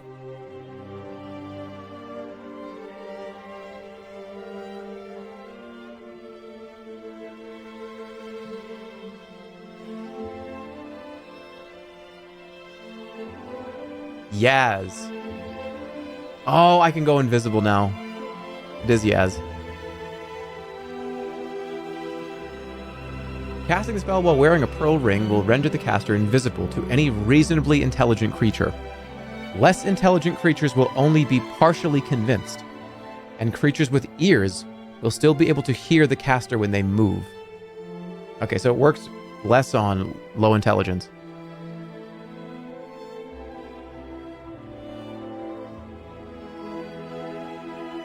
Yes, slay. Yes. Cool. Okay. So we know what's up this way. I was gonna wrap around, so we're gonna wrap around here. I'm gonna go this way. You carry on tramping across the lush grassland, long grass brushing your boots. Heat beats down from an empty sky. A clatter of wheels makes you turn your head. A cart is approaching, driven by a broad figure in a long cloak. Greet the figure, step aside, duck out of sight. Should I just do the Red Dead Redemption 2 thing? Hey, stranger. Hey, hold on now. Fuck you. You're a piece of shit. You're an asshole. What's wrong with you?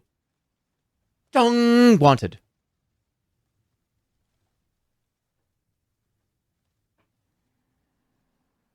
I'm only kidding with you. What's wrong with this guy? Piece of work. Moron. Idiot. Hey! No, I'm kidding. Let's greet. You step into the cart's path and raise a hand. The figure raises a fist in return. Stranger, do you want blood? Stay back. What manner of creature are you? What manner of blood? Whatever response. What manner of blood? You call. The cart driver booms a cheerful laugh. All kinds. She throws her hood and waves towards the back of the cart. I am the butcher of Badubak. Steak of Oliphant, blue hide of Snatacat, ribs of goats. Your stomach rumbles at the thought. What do you fancy? The driver gestures with a brandished cleaver to the back of her cart, from which a thin river of blood trickles.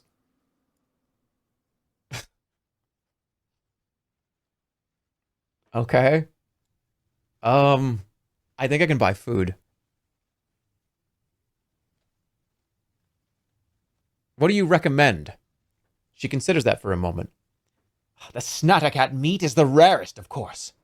And if you've never tried invisible steak, then you should. Just for the experience. It disappears from sight the more you eat it. But bah, Oliphant tastes the best.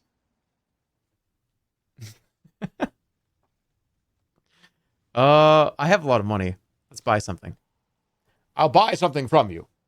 She beams with pleasure. What'll it be? The Oliphant steak is 7 pieces. Blue hide is 10.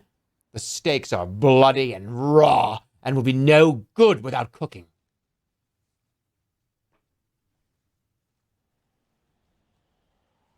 That's a lot. That's like all my money.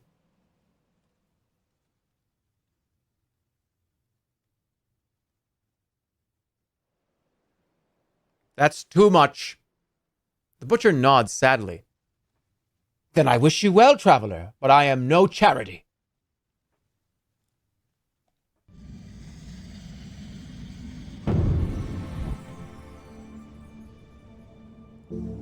Oh, wait. Oh, no.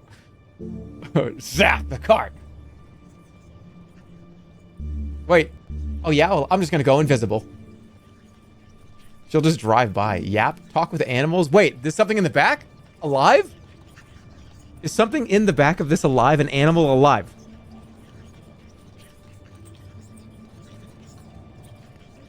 Talk with animals?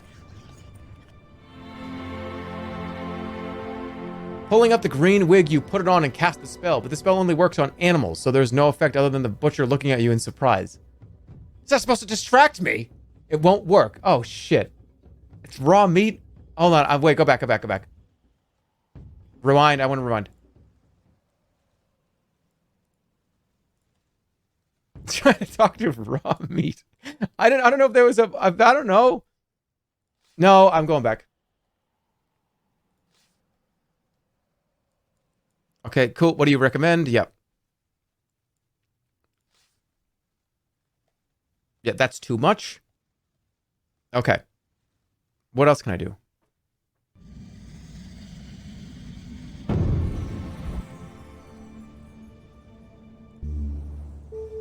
God. Oh, I could pretend to be God. Jig? I wonder how well Jig would work here. Law. She's... Okay, non-intelligent creature. That's not going to work. It's probably Jig. That makes sense, right? I can just have all the food. What else is there?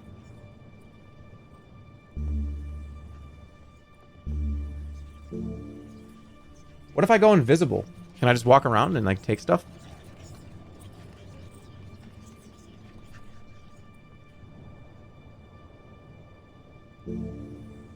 I'm doing it. Pulling the pipe from your pack, you weave your enchantment. The butcher's expression turns from surprise to horror as she finds herself dancing involuntarily, arms waving this way and that. I'm a respectable butcher! She croaks before whooping twice and spinning on the spot. Stop this! Okay, if I... Before whooping like, woohoo! And spinning. He's flossing.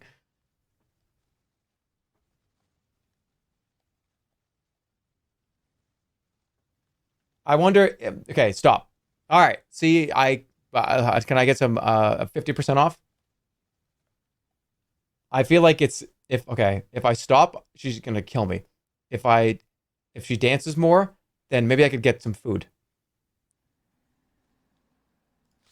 You keep dancing until she begins to wobble at the knees and stumble. She falls face down, but you keep her arms thrashing and her feet pounding until she is fast asleep, still slowly dancing in the grass. Oh my god. You lower the... Wait, she hit her face on the ground?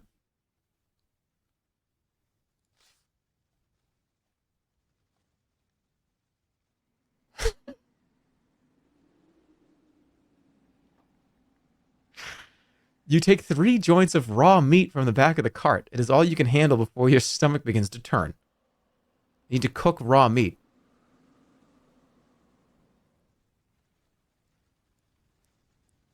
Alright, I'm going to go this way and then down. Oh, I think we passed through the spell. You continue across the prairie, birds wheel overhead. Slowly, the sun begins to make its way back down the sky. The path through the field runs north to south, with another track leading away to the east. Looking east, the path winds away towards tended fields, and you can make out the small hut. North, The mountains curve round, creating a secluded corner. You can just about make out the scaffolding and the Svin workmen. It is a pleasant enough place, though, which to stroll. You continue to walk. All right, we're good. So I'm going to just go back down.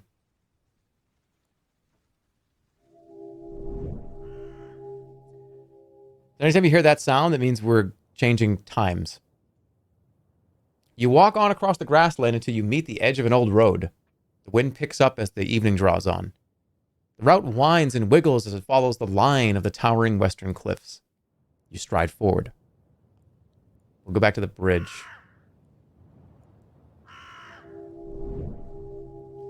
You step off the clear road and walk across the now empty plain. Clouds rumble as they roll across the dimming sky. It'll be dark soon. Back to the fissure. The sun is now in the lowest quarter of the sky. Soon it will be dark. You follow the old road to the edge of the fissure. The bleak plains stretch away once more. Behind you, wind whistles through the fissure. Keep going. You waste no time. Oh, is it in the wrong spot? Shit, is it in the wrong spot? Hold on.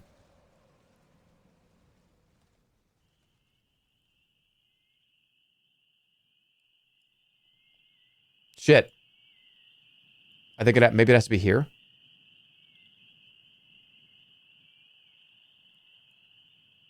I think so. Okay. All right, you continue following the road. As you walk, the paving improves. It becomes smoother. Another night begins. You should try to find a place to sleep, especially after so much walking on an empty stomach. You stride across an open stretch of meadow, the river to one side, babbling and chattering, and the warm night covering the view in the other direction. In the near distance floats the sounds of singing and feasting. There must be a village nearby.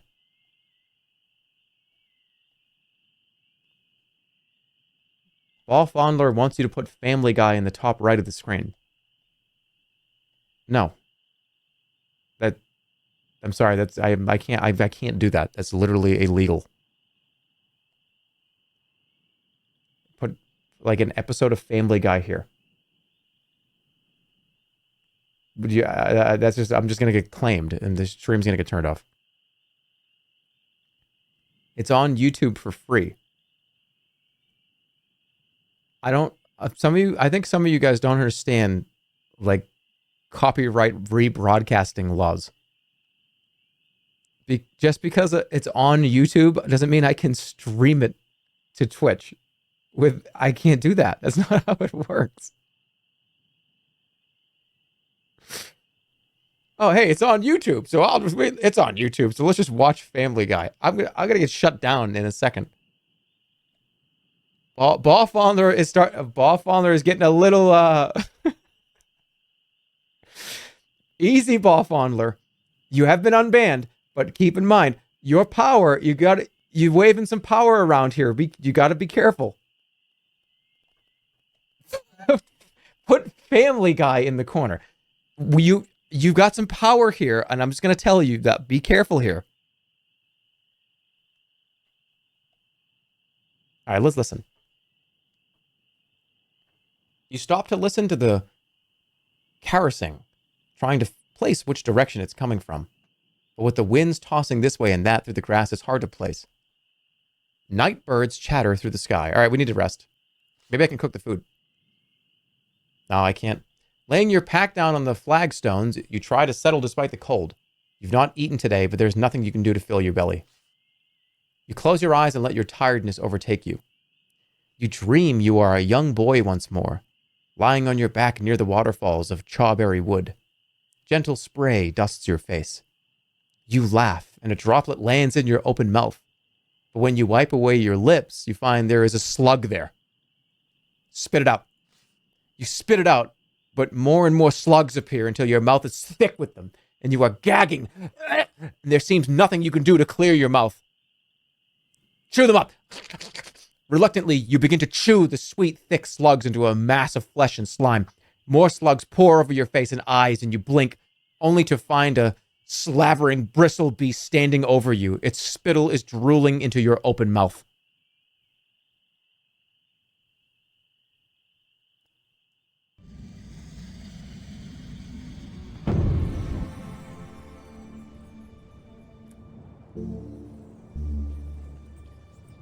Hmm. Rock turned to stone. Talk with animals.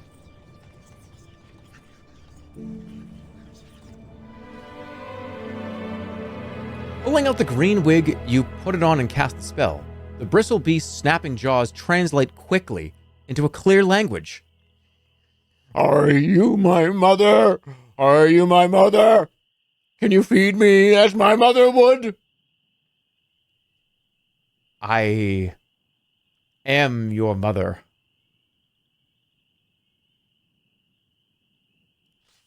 I am your mother. You reply in a cooing noise, clicking your tongue for emphasis.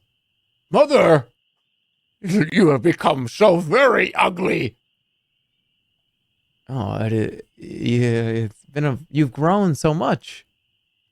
You have grown. Yes, I have. The bristle beast puffs up with pride. Oh, I have some questions for you. I must ask you some questions, my dear child. The beast nods, but you can feel the spell starting to fade. Where are the 7 serpents? How do I reach Mampang? How do I defeat the serpents?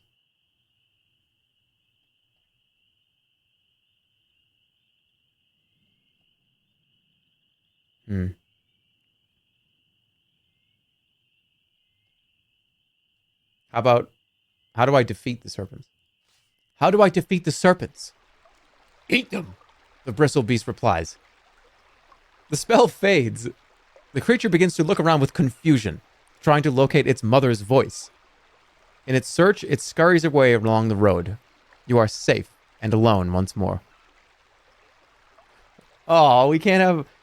I wonder if the bristle beast shows up later. Eat them. That's such a funny response. By the way, why would I ask questions like that? That's the exact response that we would have gotten.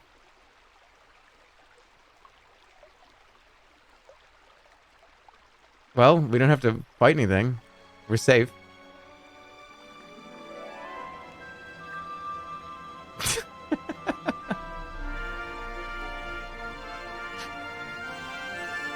Alright, no new clues, day 4. The sound of the river chatters around you. You continue on your way. I mean, we could go this way. I gotta move these to different places. Yep. Okay, let's go. Wait, can I not get in here?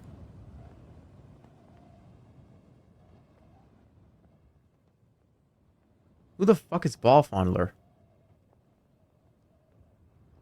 What, alright. Ball Fondler.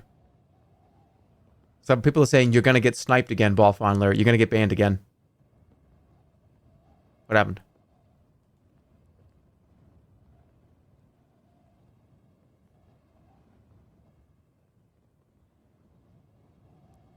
Stop snitching.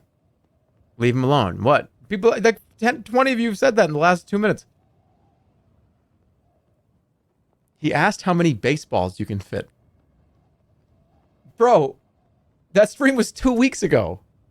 Ball Fondler, come on. Come on, dude. That happened already. Huh?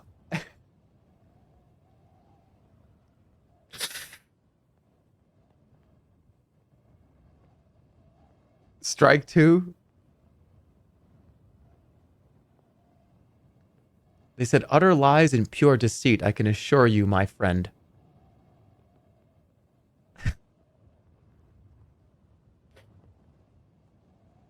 Guys, I'm sorry. Part of the deal with being unbanned was being unbanned. That's it. It wasn't you get unbanned and then I get to be a genie that answers every question you ever have for the rest of the time you're here. Let's go in the tower.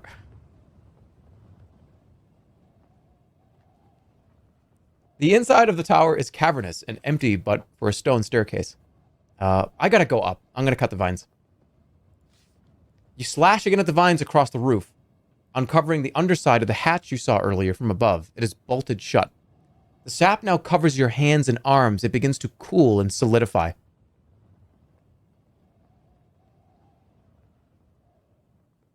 This is a problem. I need to, like, do magic. Uh-oh.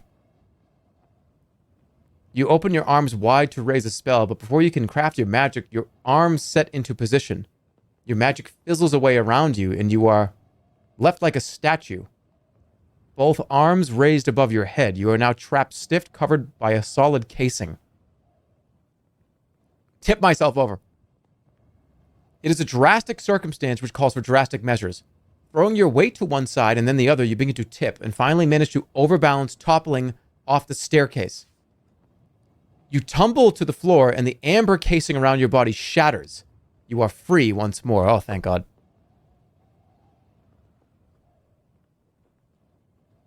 That was the right move. Enjoying your regained mobility, you hurry back up the stairs once more and pull the trapdoor bolt back.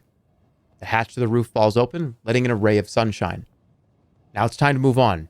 You could go back out to the plane or up to the top of the tower. All right, cool. So let's figure out what I want to do here.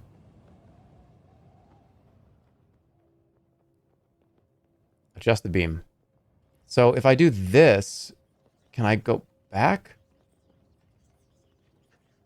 Or I wonder if I need to... Do I need to teleport to here and then walk this way? I feel like that's probably what I need to do. Maybe you just can't activate it from this side. If that's the case, I'm going to go teleport to this and then move the thing. That's probably accurate. Yeah, that's definitely what I'm doing. Yeah, that's fine. All right, let me teleport over there. And then, because this one has, we've done all this, I will move this one to somewhere else. Over here, maybe. Let's try it.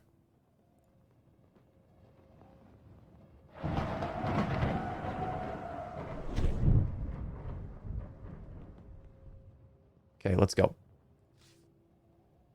Oh, actually, no. I want to move this. You gonna play Breath of the Wild? Yeah, eventually. I don't know when, but eventually. Oh, shit. What am I doing?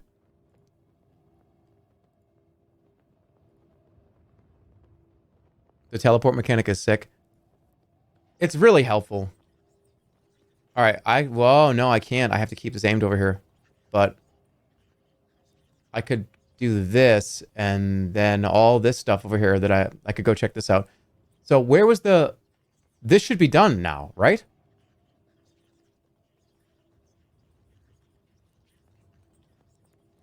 This should be done.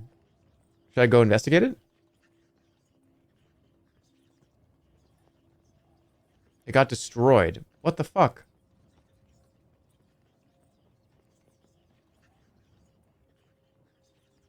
Who destroyed it? All right, well, whatever. I'm going to do this for now because I want to be able to go back, so that's good.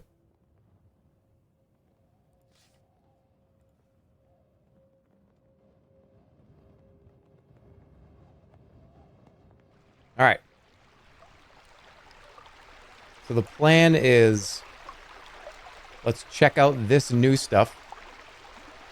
Go down to the cave again. And then up. That's the plan. That's what we're doing. What the hell?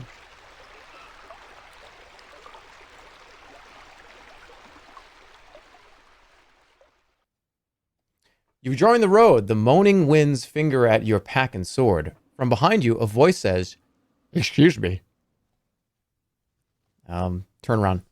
You whip around to find a small boy holding a black face mask in his hand. He pushes it towards you.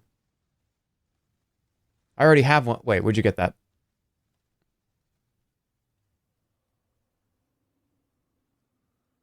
Where'd you get that? You dropped it, the boy says. Keep it. Thank him. You nod your head in thanks. The boy smiles and puts the face mask into your hands. Then he steps back and waits for something.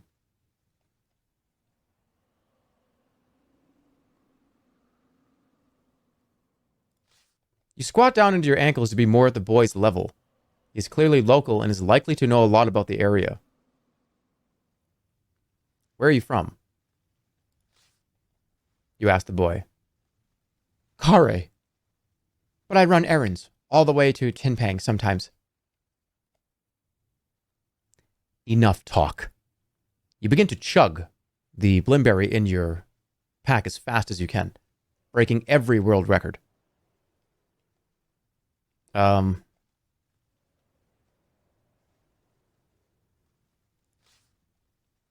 is Tinpang? Across the marsh, over the bridge, near the lake. You can run there in about a day. The idea that this boy can cross the entire of the Baklands is startling. This is the most dangerous land you know. The boy is starting to look twitchy. Enough talk. You lose interest in the boy and stand back to your full height. Old groans are so boring, the boy complains. Without another word, you turn and move away. Just being helpful, the boy shouts from behind you before he disappears in the other direction along the road. It's only later you realize he somehow swiped the cloth skull cap from your pack. That motherfucker. I'm going back. I'm going back and I'm just going to punch you in the face.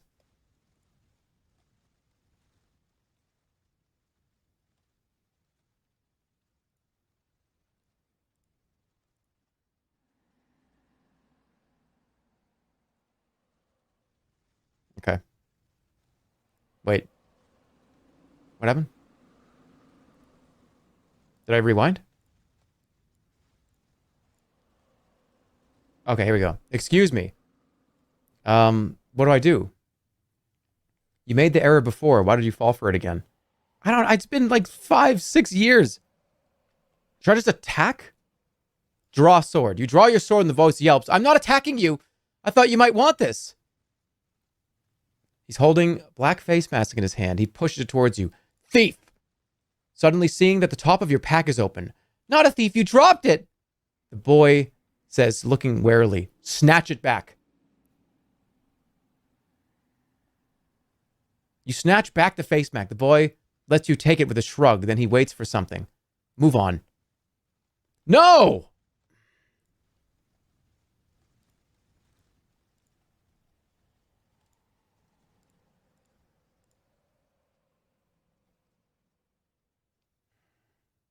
Do I have to lose an item here?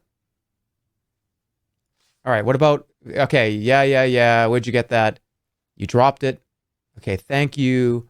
Okay, offer him a reward. You look in your pack. Here, have 3 gold pieces. You count out 3 gold pieces into his palm. Wow, thank you. By Throff, I'm glad I followed you. I mean that I was here, you know what I mean? Okay, fuck you. Take my leave. With a final nod, he... Do I have to lose this every time? I'm not going this way.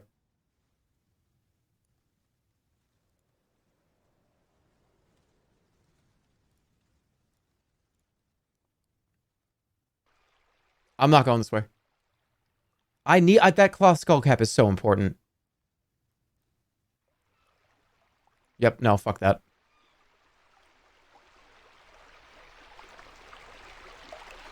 I'm going down here, and I can't, no, I'm not doing that. You walk across the prairie, rocky outcrops break the ground here and there. It's a random event, and you will always lose the item. Shit. Okay, well, not this time. I know, I'm playing wrong, I know. Rocky outcrops break the ground here and there. And as the trail rises, you are soon walking on bare stone. As the sun climbs towards its zenith, the winds pick up. The dusty plains have been transformed to fields, though the grass here is littered with rocks that have tumbled down from the mountain range to the east. From somewhere close at hand, a strange whistling noise catches your attention. The sound is coming from the other side of a large rock. Seems steady enough. The sound of an ever-running wind. Let's look around the rock. You peer around the rock, and a strange sight greets your eyes. Whether a living creature or a freak weather effect, you cannot tell. But hovering a short way above the ground is a swirling twist of air, trapped in a cove formed by the rock. All right, well, that's bad.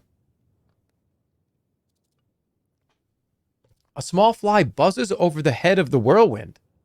A moment later, it is sucked in and disappears from sight. Try talking to the funnel.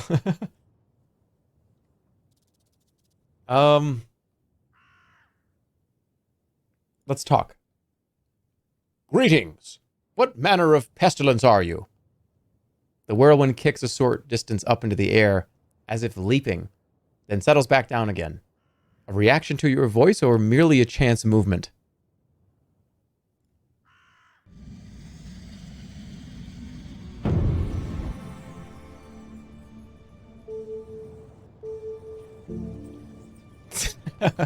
Okay, well, yeah. You pull a goblin tooth from your pack and drop it on the ground, casting your spell across it. The tooth erupts into a column of smoke, and a moment later, a goblin warrior is standing in front of you. Order it into the whirlpool. You order the monster to approach the whirlpool. It strides forward. Then something happens, and a moment later, the creature has vanished completely. The whirlpool itself seems unaffected. Suddenly, from somewhere above you, you hear a voice. Hannalander, I bring a message. Look up. You look up and to your right, scouring the rock face until you spy a small boy leaping from stone to stone like a goat. I bring a message from Shadrach the Hermit. How can I trust you? Trust me? What are you talking about? I've come from Shadrach. He leaps closer. It's about the fire serpent. He's following you. He's going to attack you while you sleep. Shadrach foresaw it. The boy has scaled halfway down the mountainside now and is just above the whirlpool in the rocks. He is about to jump. Wait, don't jump. Don't go, don't do that. Wait! The boy hovers for a moment, 1 foot on the ledge, about to jump. His eyes meet yours. Then the rock his foot is on slips. He begins to tumble downwards. As he falls, you see him pulled through the air towards the whirlpool. Look out!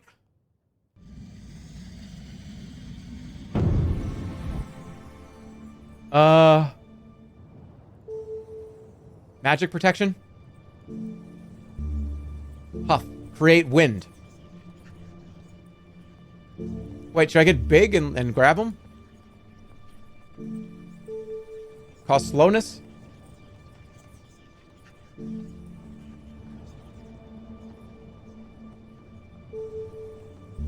Sense danger. That would work.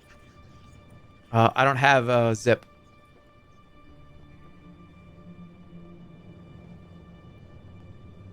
Maybe float? Oh, fix. That would probably be the right one.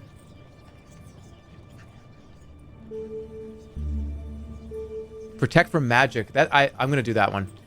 Let's protect from magic. Because obviously the goblin didn't get killed. The goblin disappeared. There has to be some kind of magical spell here. Or huff. Wouldn't he just fall to the ground? Oh, right. You're not protecting from physical. Let's do huff. Create wind. Because I could just like... Alright, let's try it. Looking to the stars, you craft the magic, lifting the gale horn and blowing a loud note. The wind blows the falling boy sharply backwards, away from the whirlpool. He lands a little way down the path, momentarily stunned. Then he's back on his feet and running towards you. Thank you. What is that thing? I don't know. But it does not look safe. The boy chuckles, clearly untroubled by how close he came to being sucked into the hole. Shadrach told me everything, he says. He checks things off on his fingers as he speaks. The fire serpent doesn't like sand. The water serpent doesn't like oil. And the moon serpent... is scared of the dark. Can only be killed once a month. Is scared of the dark. Can only be killed once a month? Dislikes the light. He's scared of fire. The boy replies, remembering, they are strange beasts, these serpents. Okay. Anything else? The boy shrugs. Only good luck. He says you will need it, because the Archmage will want to kill you very fast once you reach the walls of Mampang. I don't think that was part of the message. And with that, he is gone, running away out of sight and into the mists of the plain. Okay. The funnel is still here.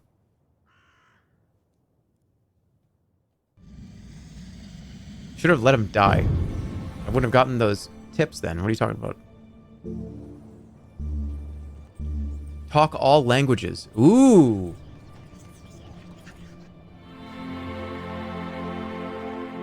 Taking the wig from your pack, you wear it and form your spell.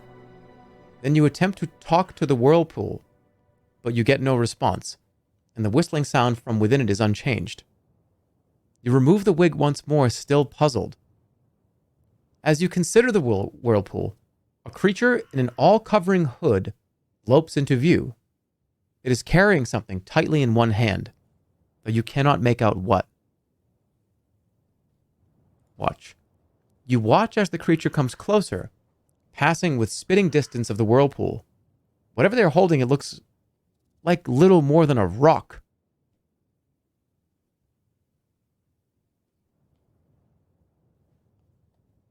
What do I do? Should I say hello? Shout a warning? You can see the stranger approaching the whirlpool. So quickly, you grab them by the arms and haul them backwards. In a surprise, they drop whatever they were holding, and the whirlpool sucks it anyway. It sucks it away. Oh, God damn it. The creature begins to shout in a language you do not recognize. Oh, my God. Hold on.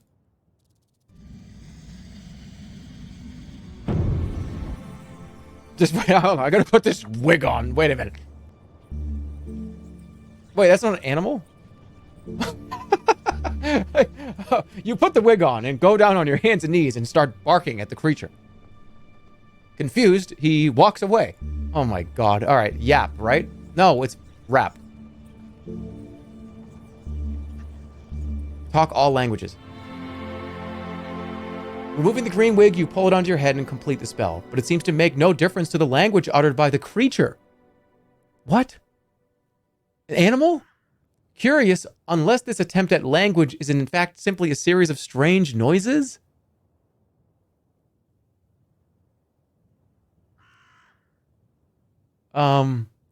Casting your spell has caused you to open your arms, releasing the creature. It dusts itself down.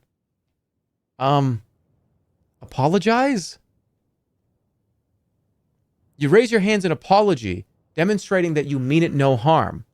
Grumbling, the creature shambles away westwards, knocking into you as it goes. Follow the creature.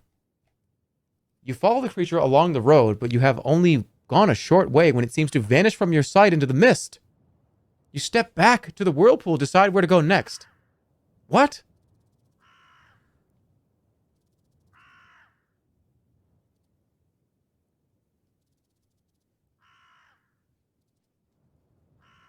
Should I do yap? Wait, should I go back? Somebody made the egg salad, by the way, and they said it was really good, and they have a picture to prove it.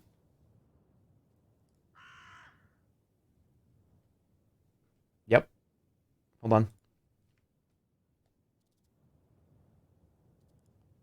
Can I share that on stream? Could I share that? The person in the Discord, can I share that on stream? Do you mind if I share that?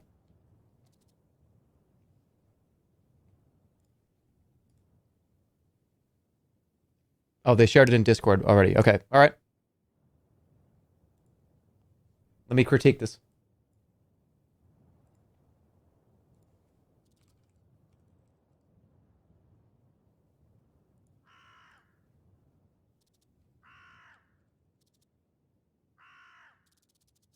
Hold on.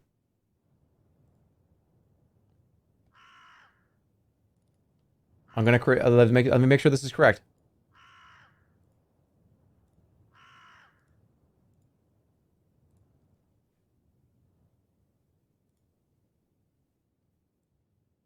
All right. Hold on a second here. All right, I'll tell you.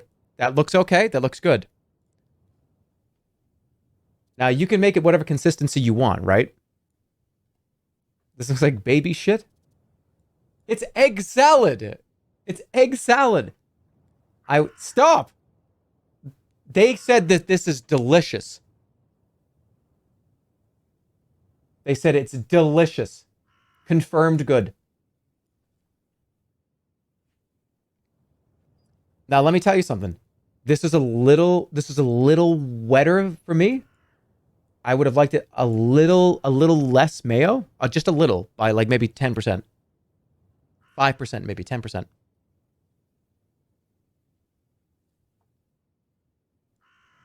I think you've got the right amount of consistency, though. That's what I'm looking for. It's chunks, kind of chunky, a little less mayo. Confirmed good. Yeah. Don't zoom in. Get it off the screen. Was there any celery in it? No, no celery.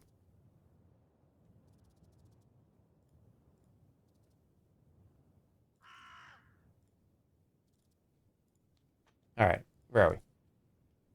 That's what they do. This is what they feed pigs. What do they feed pigs? I actually have. Okay, I know that pigs eat slop, but what is it? What do they feed pigs? What is in that? I don't even know what it is.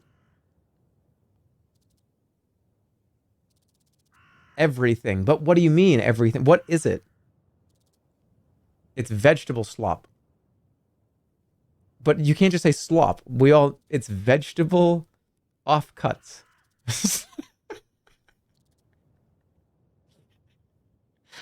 Whole grain oats and vegetable. But why is it slop?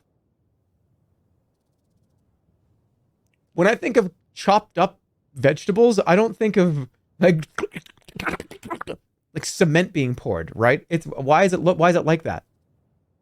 It's whole grains and vegetables.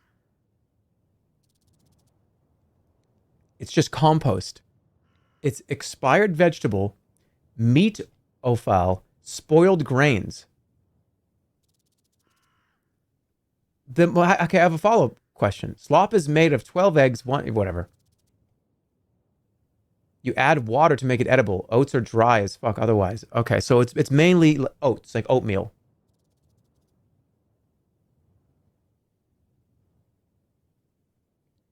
So it's oatmeal.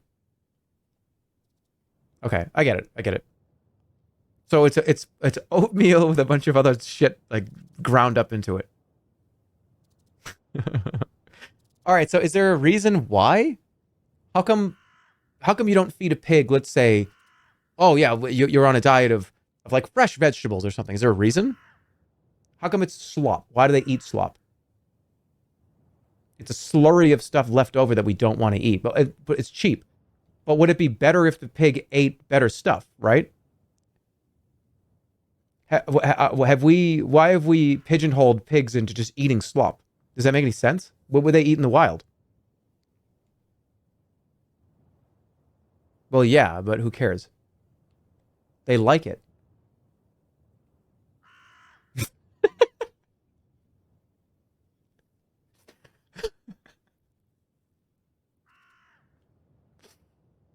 Dude, it's because we're fucked as a species. Hold on. There's enough nutrients in there and they don't care about taste. It's a win-win. All right, I'm just curious. I don't know if it's like, oh, pigs like don't want to eat slop in the wild, or did they just eat slop and that's what they like. They'll go and eat like mud and dirt and like shit and stuff. They don't care, right? Have you ever seen how massive regular pigs get? Yeah, they get huge. I actually learned about this in my American history class. Pigs will literally eat anything. Before modern waste management, they were the garbage disposals in the US.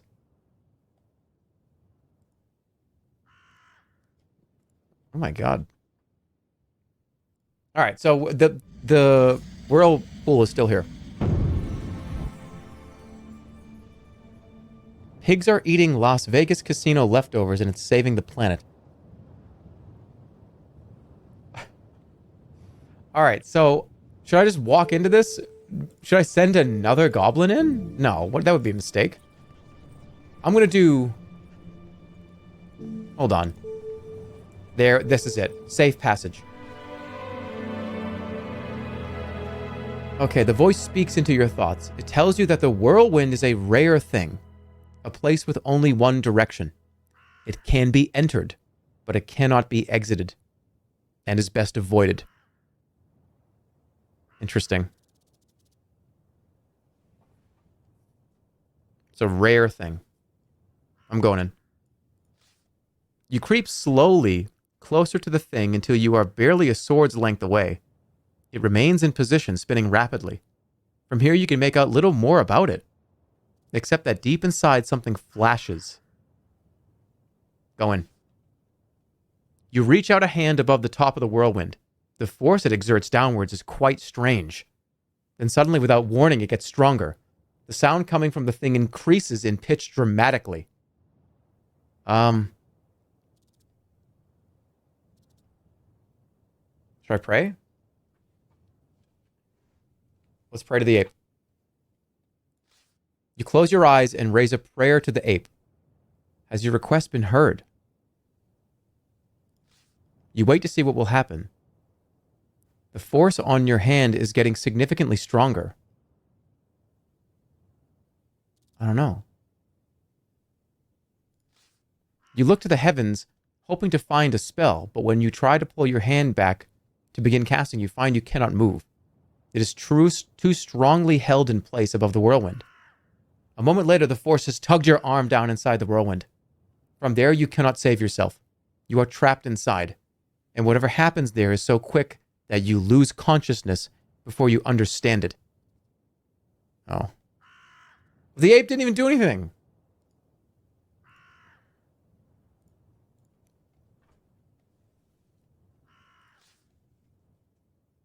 All right, peer around the rock. There's the whirlwind. All right, this time, we're going to wait the creature, right? Try talking to the funnel. Okay, I bring him... Oh, shit, I went so far back. All right, I bring a message. How can I trust you? Oh, wait! All right, oh, yeah, you go... Oh, yeah. Okay, so what was it? It was, the wind.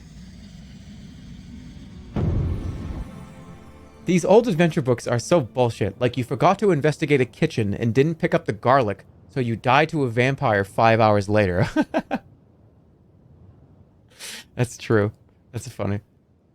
Alright, it was Huff. Okay. I don't know what that was. It dislikes the light? Scared of fire. Alright, you guys have to remember this. Okay. I think we move on. Unless I can get the item from whatever that person was holding.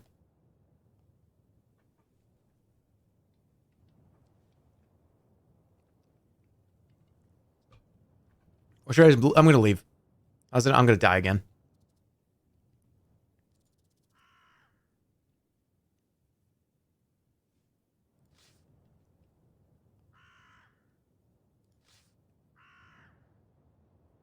Okay, here we go. Here comes the creature. Wave, I'm going to wave a greeting, right? Greetings, you declare. The creature leaps in alarm, arms going wide, and drops whatever it was holding. A moment later, the whirlpool has sucked it away. God damn it! No! Whatever. Follow the creature. He disappears. Shit! Oh, I fucked it up. I'm moving on. Alright, so I wanted to go this way. Doesn't he live here? You make your way over the grass-covered rocks and boulders, following the trail where you can, and scrambling the rest of the way. The sun has reached its highest point now. Out of the shade, the air is baking hot. Once again, you see the distinctive fishtail rock sticking up from the earth. But there is no sign of Shadrach the Hermit. The fire outside the cave is burned down to black embers. You try calling out for Shadrach once more, but nothing more happens. Wherever he is, whenever he is, it seems he has moved on. You march on, feeling the day's first rumblings of hunger in your stomach. Checking through your pack, you suddenly stop short. So, come on! This stupid kid. Oh, god damn it.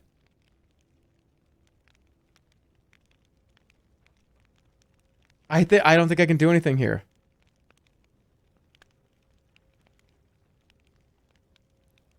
If I look around, that the little boy is going to be here and he's going to take my cap. He gets to you if you do the tornado encounter. All right. Well, I'm going to look around. You look around but see nothing. There is no hole in your pack, but things do not simply disappear. Think back. You think back, racking your brain. Then you remember the creature by the whirlpool. Oh my god.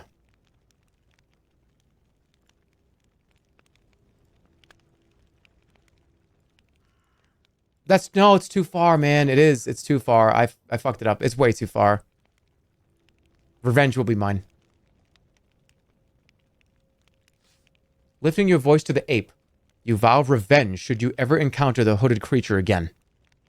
But nothing changes as a result of your cursing. You will have to find the creature should you wish to recover the face mask. God damn it. Should I go back? Alright, what if I'm walking back here?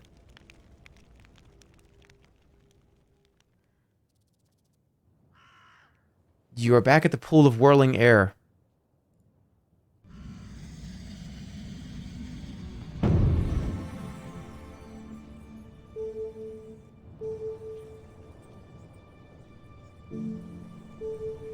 Shit. He's not here. God damn it.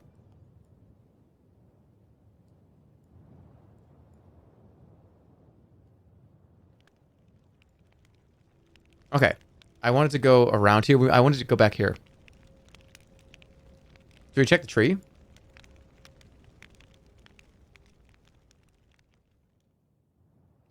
You wade once more through the long grass. The woman with whom you spoke earlier has gone. Okay. Let's go ahead and check this. Have we gone back to the cave? That's where we're heading now. You walk on across the prairie until you join an old road. The sun lowers towards the horizon. Soon it will be dark. The road is now well paved and bears the marks of many travelers, right down to steaming piles of cattle dung. Someone seems to have dropped a package here. Let's take a look. You look down at the package. It is a cloth-wrapped parcel from which comes a strong smell of uncooked fish. A cart rolls past without stopping. I'm taking it. You pick up the parcel. The fish appear to be in good condition. It must have fallen from a cart only a few hours before. But where is there to find fresh fish out here? I got a lot of raw food.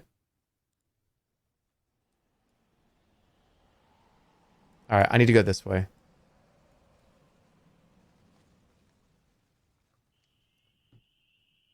The road curves gently as you follow it. The sun has all but gone. This road is a broad, serviceable highway designed for heavy wagons or marching armies. On either side, grassy fields lead into the distance. Oh, fuck off. I don't have a face mask anymore. From behind you, a voice says, "Excuse me." What is he going to have? I don't have a face mask.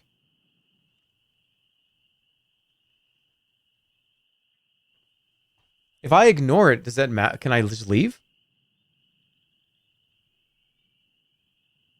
I'm going to ignore. You ignore it. Another mirage like the one you heard before. Excuse me, are you deaf? Let it go. You shake your head and leave the mirage behind, grumbling to itself. You continue on your journey. Did I lose anything?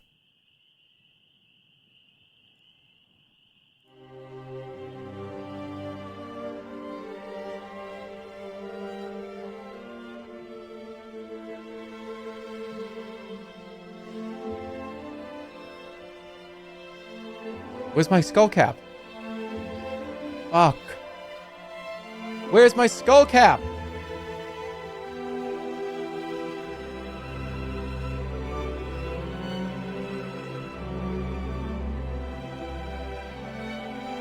What the fuck?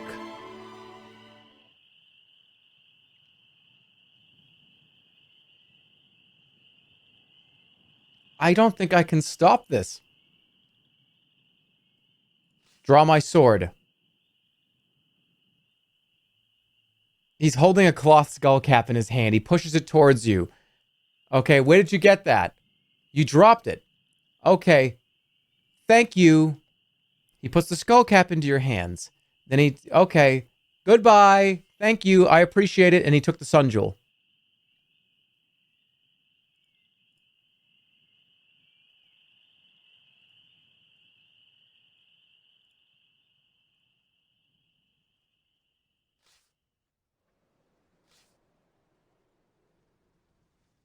Fuck this kid. I'm running away. I'm going the other way.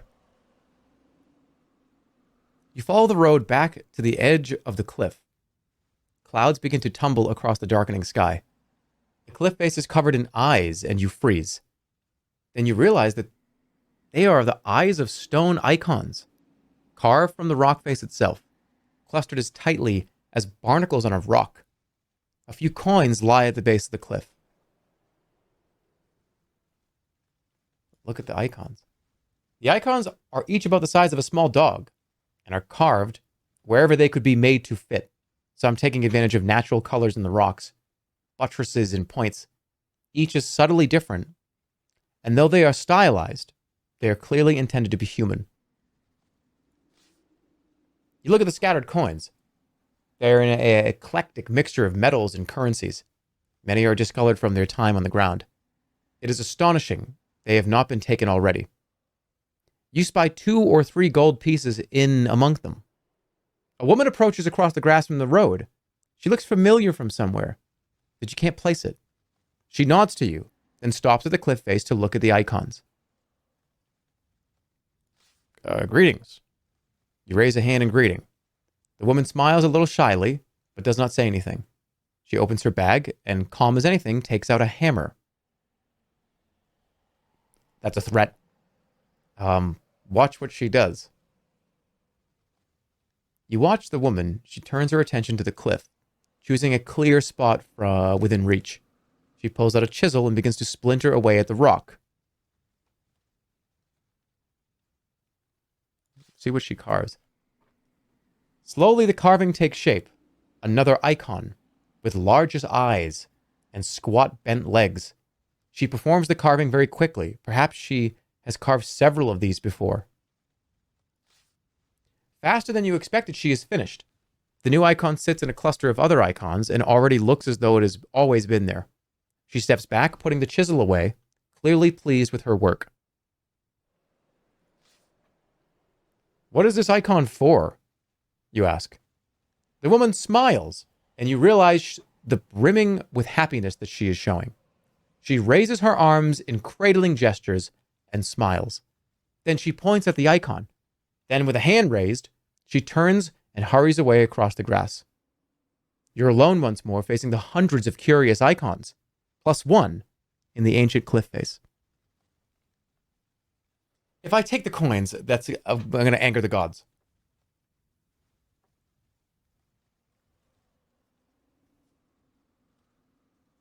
I'm going to climb the cliff.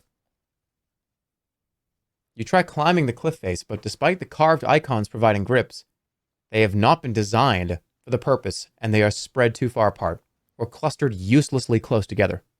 A monkey might be able to make the climb, perhaps, but a man with a sword could not. You give up and drop back to the grass.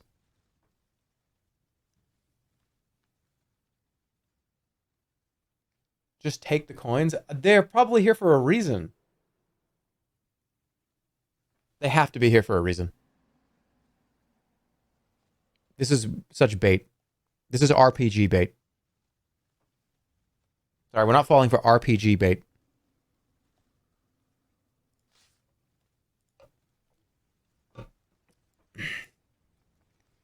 Can I avoid this kid now? I'm going up to the tree and then over.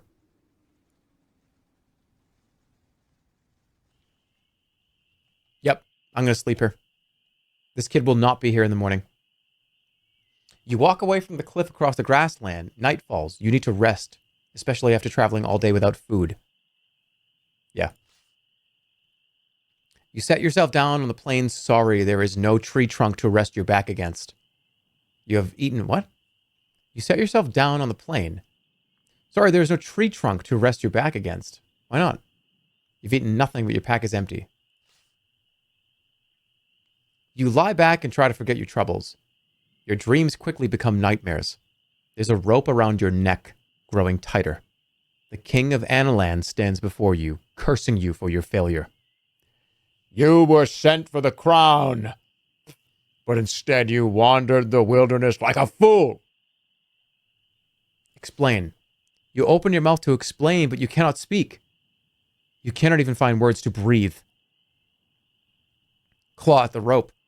You reach up to your throat to claw away the rope, to find it is swelled up to be as thick as your arm, as though submerged underwater. Then one end of the rope splits and bites at your hand. It is no rope, but it's a snake. Your eyes flick open and a despair snake is wrapped around your throat, breathing its miserable breath into your eyes.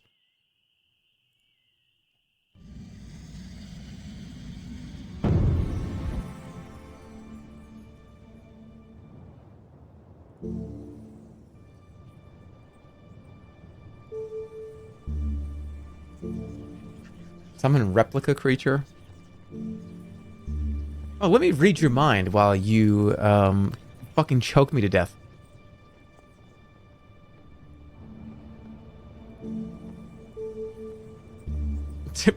A grenade that close? What is D? Oh, doze. Slowness. Hot would probably be bad.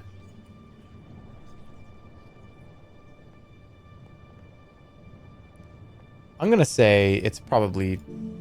This is... I'll do doze. Slowness.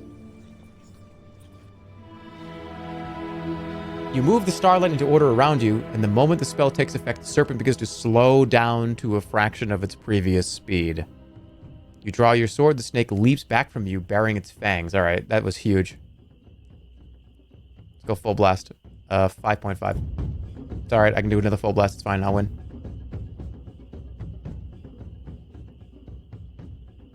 Full blast again. Yep. That stamina bar. Oh, I almost killed it in one hit. Again. No! Rewind. I'm good.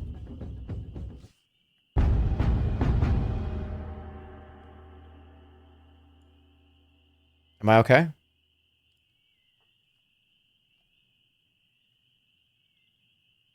You attack sadly. Oh, I'm depressed.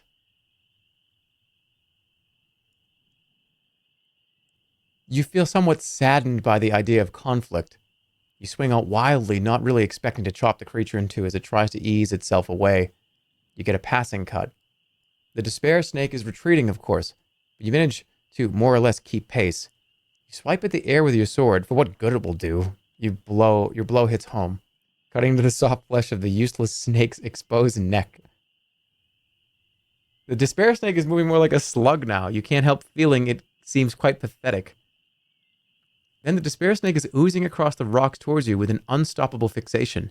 You try a quick stab, but the effort is wasted, as it moves like water and your blade seems to pass straight through it.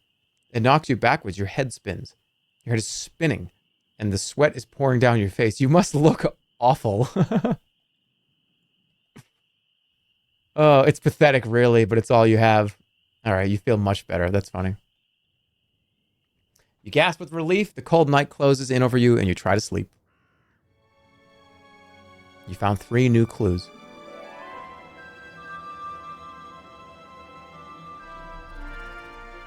Okay, you cannot afford to stand around. Do not stop me on the road. You little shit. Fuck off. Rewind.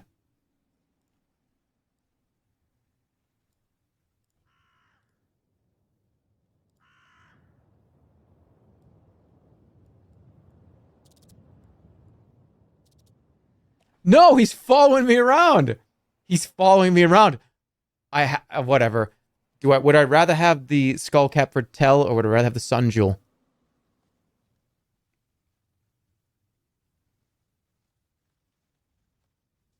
What's more useful? The sun jewel is probably more useful.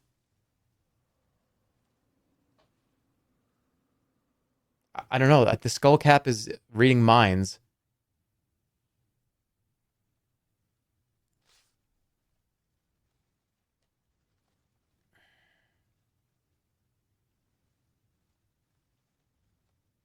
I don't know. Tell is so useful though, but the sun jewel is so useful. All the dark areas. Thief.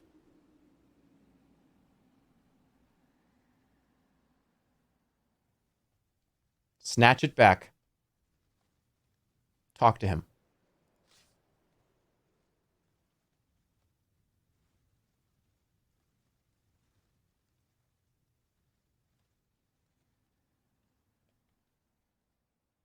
What do you know of the Seven Serpents? Sounds like one of Shadrach's stories.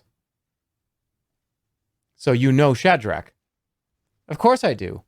Everyone knows Shadrach. He's a brute and beats children if they make too much noise near his cave. He seemed most ferocious. He hates children. He says they're all thieves and villains. The boy's starting to look twitchy.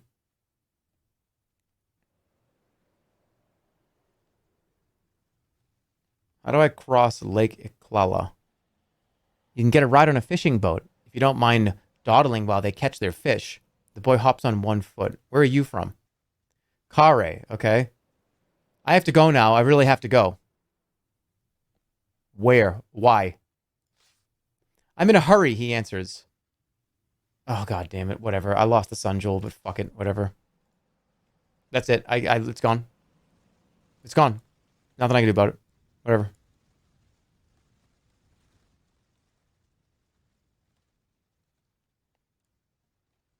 Okay, what about this stuff? Let me check this out.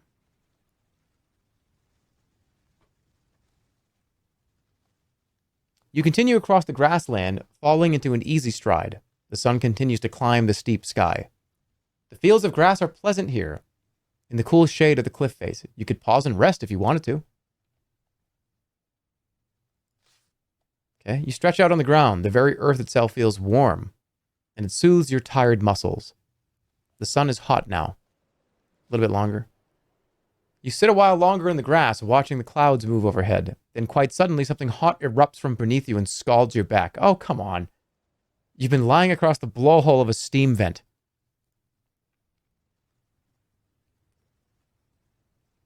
Fuck. Once again, you return to the foot of the cliffs. The sun is beginning to lower and the air begins to cool. Looking back up at the cliff, it seems impossibly high. It is as though the Baklands was formed from the boot print of a passing soldier. Let's get up that cliff. Looking up at the cliff, you see a line of carved stone blocks which appear to be the remains of an ancient staircase away upwards. But near the base, the stones are worn and broken. There's no way to reach them to climb back.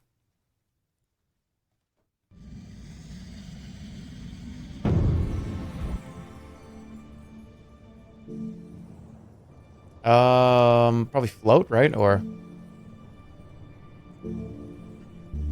Zen? No. I don't have zip.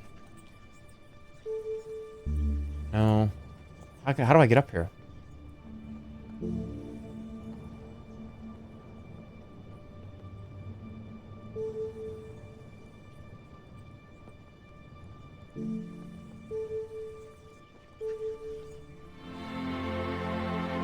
Okay, the voice suggests magic may be the only way back up the cliffside.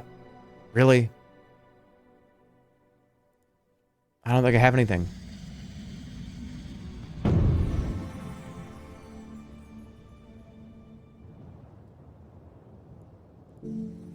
Talk is disease. How? Zen or zip, which I don't have zip. I don't think I can get up there.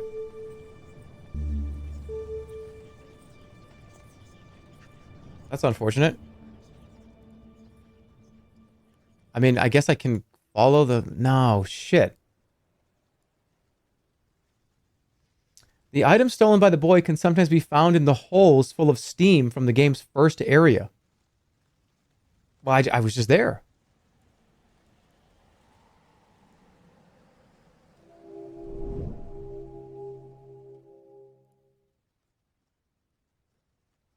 Use a rope?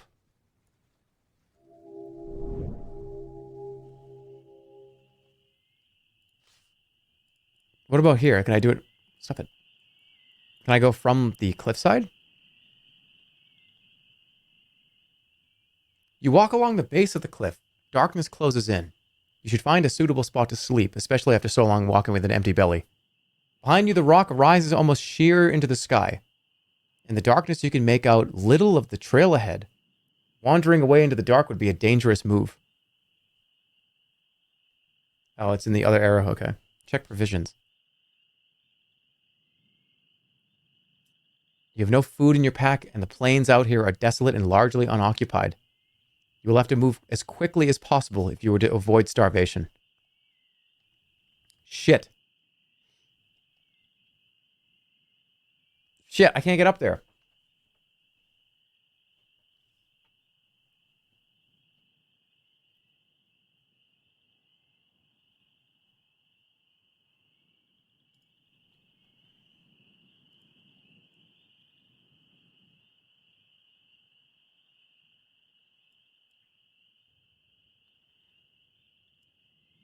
Fuck. You having fun? Yeah, I love this is one of my favorite games ever made. Eat the fish. I need to cook it. Rewind Randy. I'm gonna rest. I have to. Without a wait, there is no shelter at the foot of the cliff, though there is less wind than at the top. But without a bolt hole to nestle in, you will be at the mercy of any creatures that smell you out. And there are not many hours of night left. Rest here anyways. Let's go. Setting down your pack by the foot of the cliff, you try to stretch out despite the wind. The burns on your body make it hard to get truly comfortable. You've not eaten today. You stretch out and rest. What is left of the night is filled with visions. You see yourself outside your body, reaching forward to touch a blue crystal in a brass socket. For a moment, a beam of light shines upward across the clouds, brilliant and alive. Meanwhile, your body burns and crumbles to dust where it stands. A boy sits on a throne of skulls and swords, wearing a crown carved from solid bone. He seems not to notice you, but plays with a carved model figurine of goblins, trolls, and demons, playing out a war, though he looks bored by it. And even while you sleep, you know the serpents are moving towards Mampang, and every day you spend out here is a day in which your journey might be discovered.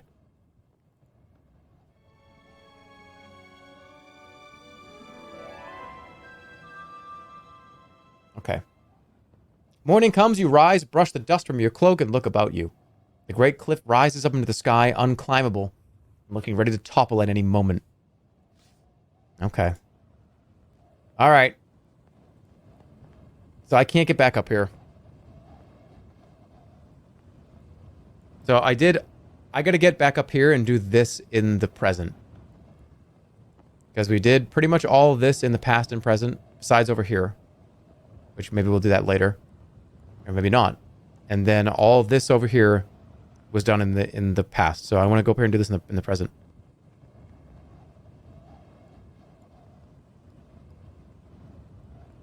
Let's get here. Oh, I want to go up because I want to go to the bridge.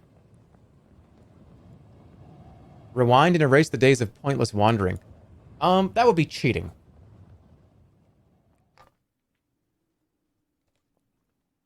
You follow the curve of the cliff's foot once more. The sun is not crested yet, The last peaks of the east. The tower is visible some distance away, a broken set of steps some distance above your head. What? Oh, okay. We're good.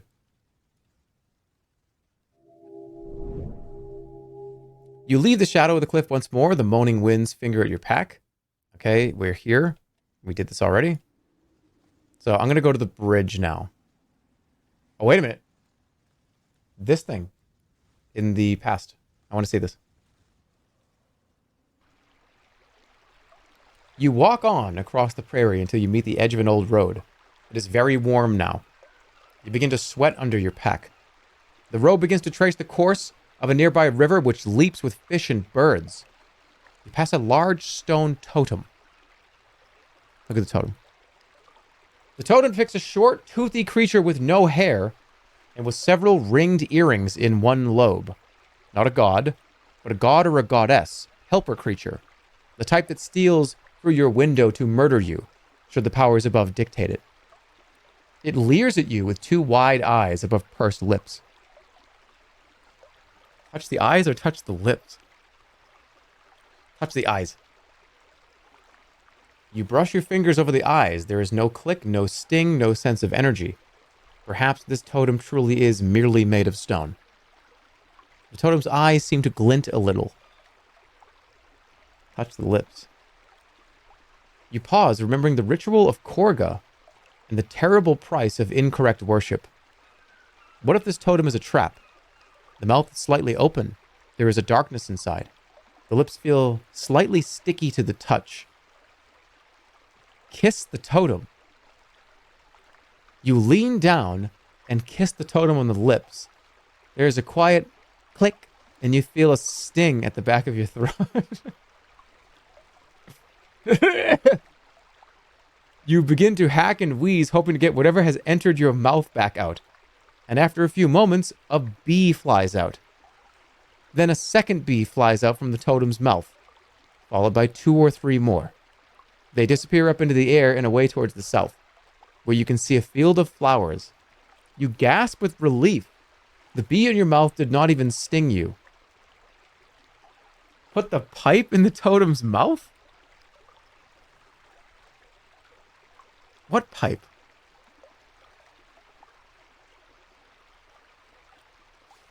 You take the bamboo pipe from your pack and slide it into the totem's mouth. It is just narrow enough to fit. You feel it stick into something. Suck on the pipe. Suck on the pipe. You place your lips to the pipe and suck. A moment later, you're coughing again and spitting out a bee. Blow on the pipe. You blow sharply down on it. Suck on the pipe. You suck the pipe. It is hard work. Then a sweet dollop of wax plops into your mouth. You take it out. It is not much, but enough to cast a spell with. Blow on the pipe. You blow down the pipe again and faintly hear an angry buzzing from inside the totem, echoing down. Suck the pipe. You suck on the pipe once more. The next bee you suck up manages to sting you in the cheek. It is ferociously painful, if not a serious wound. Blow on the pipe. You blow on the pipe again. You pull the pipe back from the hole. The far end is tipped with honey, which you lick off before putting the pipe away. A light meal, but still good. But the now open hole has allowed the bees out, and they are quickly swarming from the totem. Put my finger. No. Can I plug it? All right, I'm going to plug it. You put your finger in the hole to block it and are immediately stung twice. Before you can be stung again, you take your finger out. Put the pipe back in the hole. You shove the pipe back in the hole, but now you have no choice but to leave it there or take it out and release the swarm again. All right, take the pipe out. You pull the pipe out of the totem's mouth. The bees roar out an angry storm and sting you 2 or 3 times before you can turn tail. All right, we're good.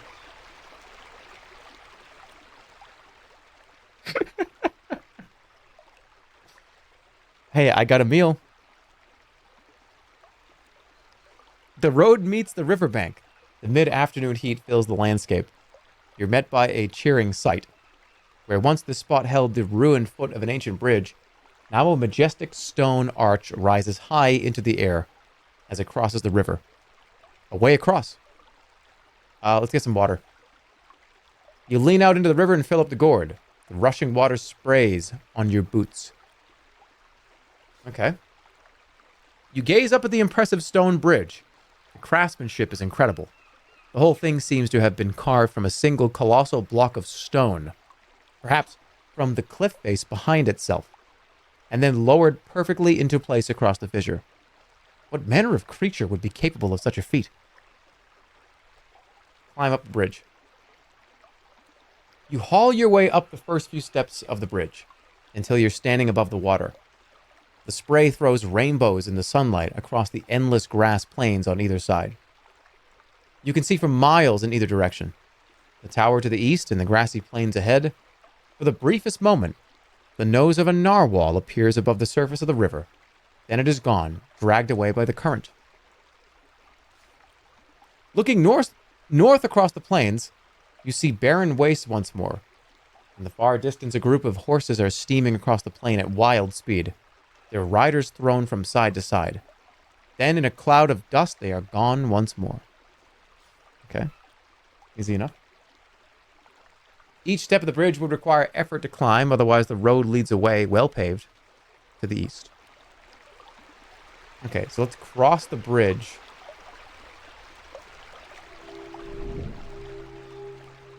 The afternoon is drawing on. You cross the bridge, wary at each step that the ancient stones will collapse underneath you. But they hold firm, all the way across, and you reach the far side. The grassy plains stretch away once more. Behind you, the river roars and screams. The mighty bridge leads back across the river from here. You waste no time. You must explore these fields further. All right, we're going up here.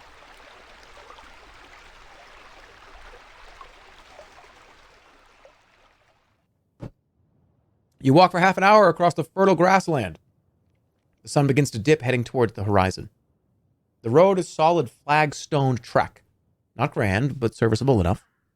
It is clearly frequently used by farmers' wagons and supply carts, though how any of those cross the river is a mystery.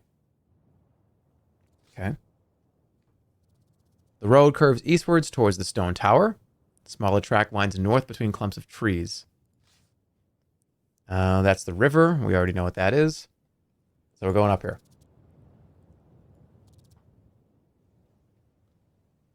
You leave the cleared road and walk across the now wind-swept plain the evening is drawing in. You stride on. All right. So I want to go to where those Finns are working on the tower, or go to this kind of ruined town. I think I can just sweep around here. Sex? Why are you guys saying sex? You walk on across the dusty plains until you join an old road. The sun is now in the lowest quarter of the sky. It'll be night soon. You stop suddenly as you notice a movement in the distance. 3 shapes are approaching rapidly across the plain, throwing up a thick cloud of dust as they move. As you watch, they turn and head towards you. Hail them. You raise a hand to hail the approaching figures, to discover they are tall, thick-set centaurs. Okay. Ho there, stranger, Calls their leader, pulling himself up to a halt. we are Baklands horsemen. Greetings. You are centaurs, not men. I request... What? Greetings. The centaur unslings a bow and fires an arrow into the dirt by your feet, as a warning to come no closer. He notches a second arrow, aiming somewhat higher this time. Now tell me, what is your purpose here in the living misery that is Badubak? I'm a traveler. I'm on a mission. I'm on a mission. A mission? What mission could take you out here? There is nothing here to find. It's a secret. Shh, don't tell anybody.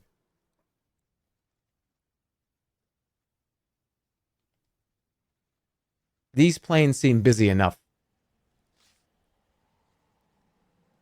just as a rotting corpse is busy with maggots. But you are no mere traveler. You are a sorcerer. I'd wager my bridle on it. The others stamp their hooves in restless agreement. The centaur at the back of the group and goes forward. This must be him. He mutters, not quiet enough for you to not hear. The one the serpent spoke of. Uh-oh. You've spoken to the serpents? You're mistaken. You know the serpents? If you try to stop me, I'll kill you. You know of the 7 serpents. You demand quickly. These lands are ours. Nothing crosses without our knowledge. Except for me. You fucking idiots. The centaurs stir restlessly on the dust. We know of you now, Annalander. Yeah! All right, perhaps we can help each other. You suggest carefully. I may have something you want. The centaur raises one thick, bushy eyebrow. And what do you suggest? You help me and you live. I will cast a luck spell on you. I can pay. Do you play Swindle Stones? This is horseshit. Should I lie to him?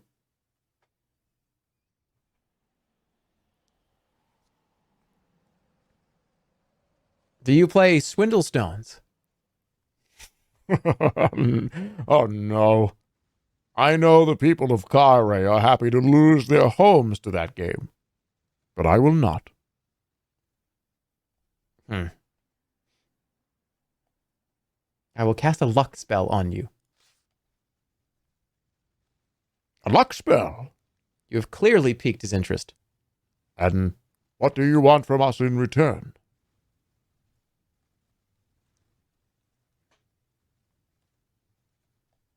Tell me of the serpents. Happily, we tell you everything. Every man deserves to know how he will die. That was all of them laughing in different tones. Do you know the serpent's weaknesses? You mistake us. We patrol these plains. We're not wizards. We do not know the ways of magic. I mean, perhaps you've heard something. Nothing. You are on your own. The fur of the centaur kicks the ground and grumbles, clearly unhappy that they are talking to you. Where can I find them? The serpents have scattered across the plains, and some are rushing to Mampang to deliver their message, while others lie in wait to hunt you down. I need to find them all. That might be yet possible. The Baklands are a strange place. They shift, change. The very earth itself is cursed. Many who try to rush across find themselves only turning in circles. The serpents have crossed once before, but they may be slow in returning. They are looking restless. Thank you. You've been most helpful. Now, the spell, The centaur declares. Zap!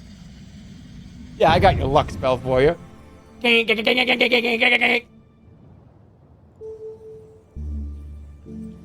Create an illusion.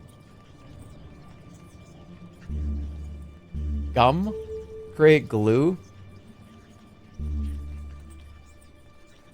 God? Oh, I could be like, yeah, here's your luck spell. I am God. Dim? Cause stupidity. Oh, no. Oh. Luck. What? This exists? I don't know it, though.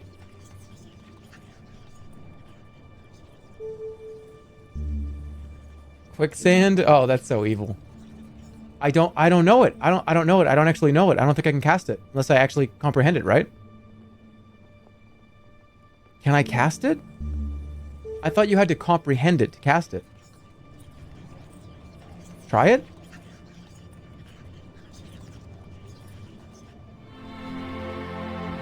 Consulting the constellations overhead, you bind the spell and you feel a strange force entering your bones, as though you were growing stiff, and you begin to shake. Quickly, you direct the spell's power to the centaur. What a stroke of luck to have found a luck spell in this very spot. Preening with satisfaction at his blessing, the centaur kicks his hooves into the air. The creature smiles broadly. Now we are blessed you cannot hope to defeat us. We will take from you what we want. The centaur wheels around to attack while the others hold back, cheering and waving their bows. You have no choice but to fight. What a dick. Alright, we're going full blast. Big damage. Big damage. Defend. The centaur smiles with broken teeth. You launch forwards, hoping to take the creature by surprise. The centaur bellows and laughs, turning about for a charge. Defend. Okay. You drop into a crouch. As the centaur stampedes, you roll to one side, staggering backwards under the impact. He grumbles and stamps away. He just did 5. I'm gonna go full blast. You dummy. You launch your attack, and your blade sings as it parts the air. But the centaur is well out of reach, so you catch him with a passing blow. He adjusts his harness. Yep. Alright. You fall back, the centaur paces around you, threatening but not connecting. You coming in full blast? Full blast 6.0. No. Defend? Shit.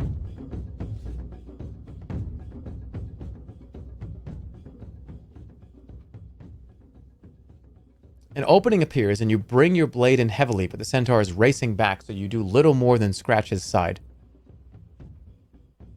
The centaur stamps his feet, trying to shake himself into action. He wheels swiftly, calling to his fellows. Defend. You drop into a crouch as the centaur charges at you furiously. You duck his blade when it comes, though it leaves you breathless for a moment. He rides some way back. Alright, this is a defend, so just do a tiny bit, like 1.2, like 1.5 or something. Like 2.0? 1.5. Good. Alright. Once more, you dive forwards. You cut a sideways blow, but the centaur is well away from your blade. Careful now, Calls one of the others. The centaur growls at them.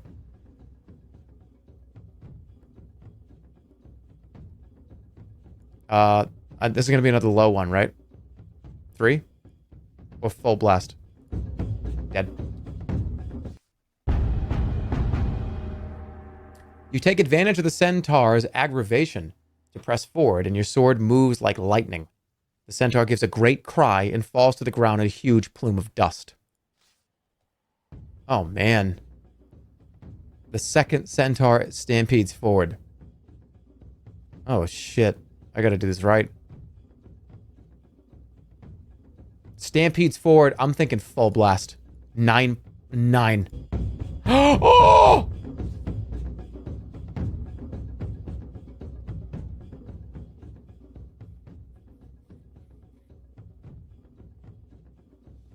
I'm alright. The creature's battering hooves are wearing you down. Shit. I have to go 4.5. Alright, good. I caught it. That was a good catch. Okay, he collapses backwards. He races back. Defend. He bellows with rage. He's coming in hard. I have to defend. I wouldn't be able to do it anyways. Alright.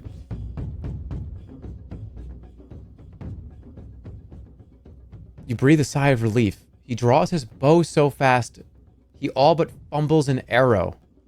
Alright, I'm thinking like 5. Yep.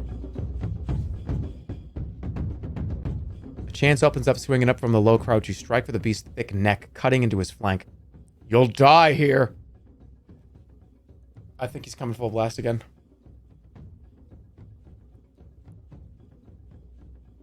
Full blast.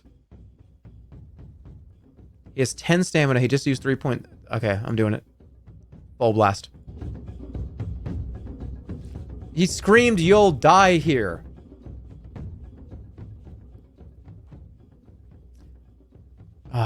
Cantering away, the centaur leaves a trail of thick blood in his path. "He'll boil you for glue," the last centaur goads his fellow. God damn it, I'm gonna...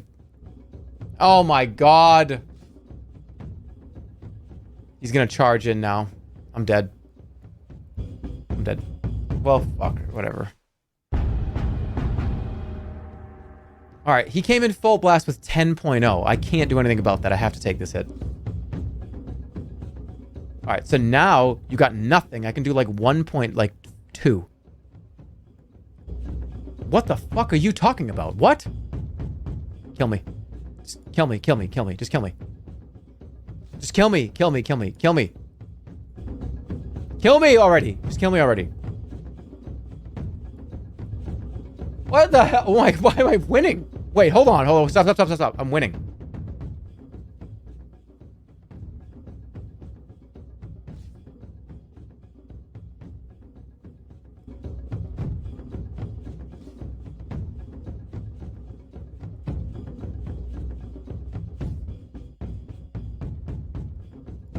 Yes! Alright, we're good.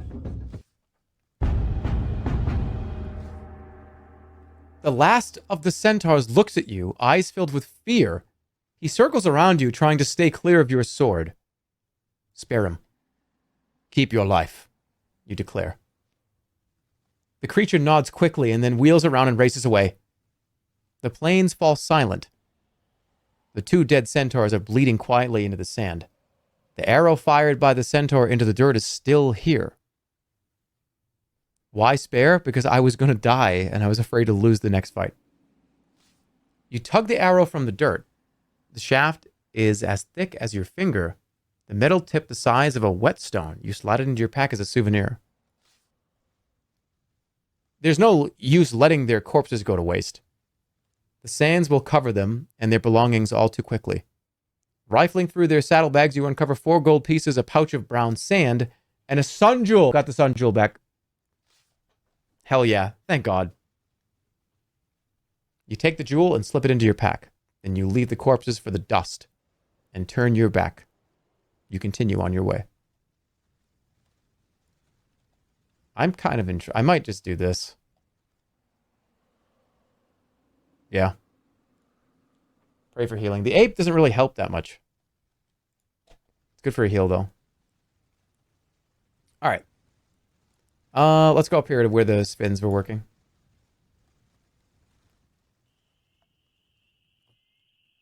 You step off the road and cut across the desolate plain. Another night begins. You need to rest. In the dark, you do not see the deep pit in the ground until you stumble into it.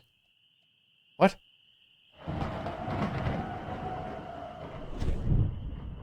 You land on something soft, something moving. From nearby, you hear a murmuring.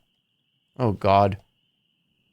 You look up to the heavens, but before you can find the spell, something wraps itself around your left arm. A sorcerer, Murmurs a voice.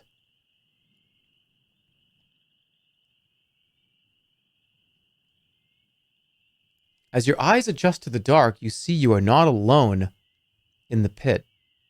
A man squats beside you with a pipe in his mouth. Who are you? You demand. The man smiles and plays a few quick notes on his pipe. Suddenly, the earth below moves, rearing up, and you realize you have landed in a pit filled with snakes. The man laughs at your fear and soothes the beast once more with his music. Minata is me. I'm good to travelers. The snakes hiss and wind about their master. But I am curious as to who you are. You are a traveler. I'm too weak. I'm too weak, Anakin. I'm too weak, Anakin. What are these snakes? My pets. Most beautiful creatures on this earth. I sing for them. One of the vipers nips at your boot. Please, tell me of your travels. I am weak. I'm too weak. I'm too weak. I'm very weak.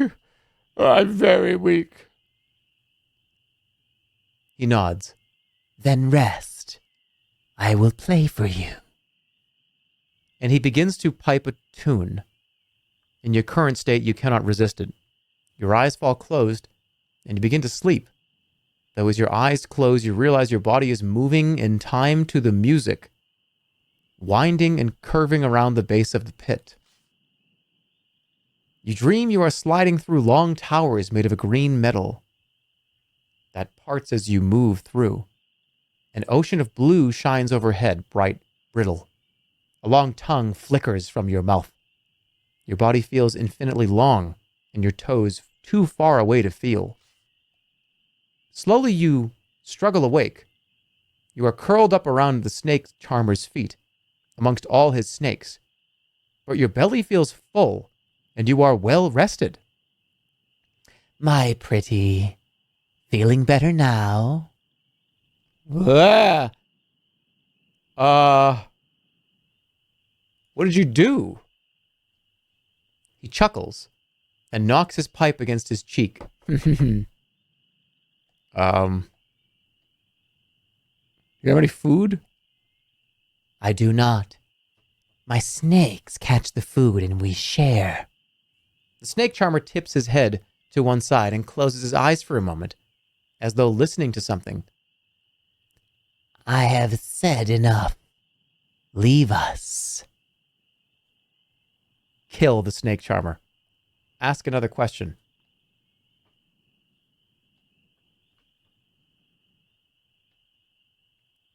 Do we ask a question?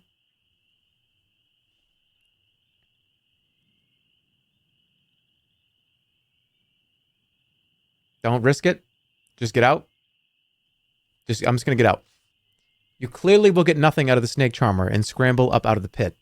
He begins to play once more as you walk away. All right. We would have got trapped, I think, again. I mean, I got food and rest. Whatever. Okay. All right.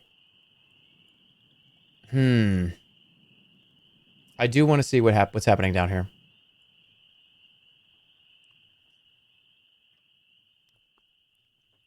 This is now the dead of night. The ground here is broken, dry mud.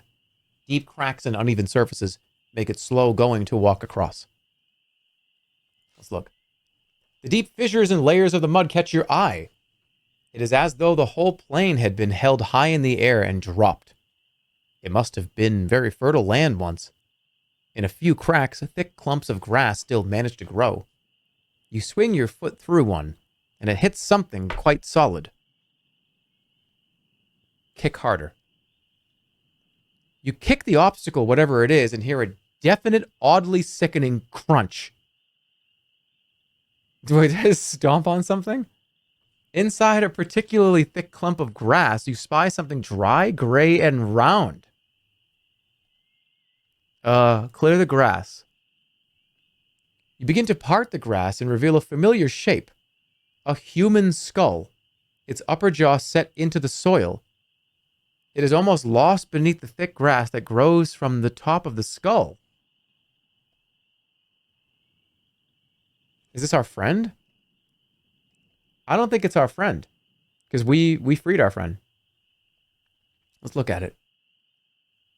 The skull appears intact. No wounds or injuries. It is only lightly buried.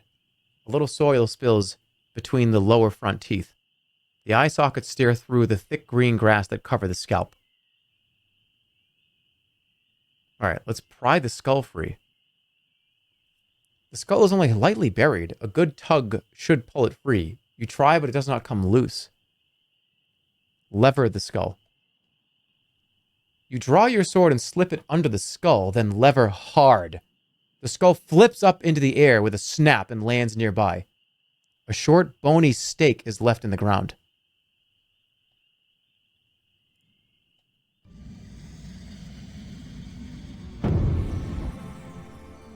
Interesting. Resurrect the dead. That would be cool. Oh, well. God, illusion of worship. Something with a W that I don't know.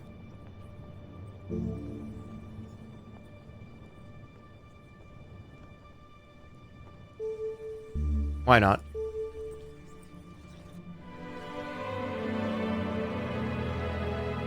The voice begins to speak to you. The voice assures you there is no danger here at all. Okay. I'm going to keep the skull. You put the skull into your pack in case it should come in useful later, though what for you cannot think. Okay. It's not the most comfortable place to rest, especially with the body in the ground beside you, but it will suffice. Thankfully, you're not hungry. You close your eyes and let your tiredness overtake you. The long night is kept busy with vivid dreams. A small rabbit hops up to your feet, quite tame, then raises its eyes, which burn bright and terrible red, with all the force of a red eye of Kare. A huge bird, with your face, swoops down from the sky, long talons raking the dusty soil, digging grave after grave. And all the while you hear a distant laughter from the east. Oh, sick. All right, you march onwards. So there's nothing here, really. Let's go wrap around here. And then we'll end up at this bridge.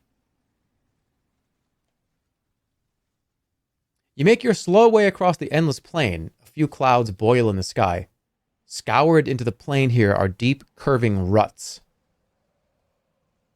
From a creature? They're almost certainly the tracks of some creature that slid across the ground, switching from side to side. Most likely they are the tracks of a snake, but the size is hard to comprehend. Each groove in the land is large enough to stand in, up to the height of your hip. It must be a serpent. Follow the tracks. You follow the curving tracks backwards and forwards across the plain. They turn a little way southwards, but continue on towards the mountains.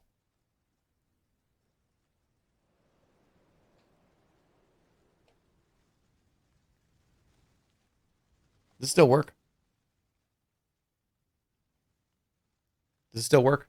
How does it sound? Does it still work? Does it sound okay?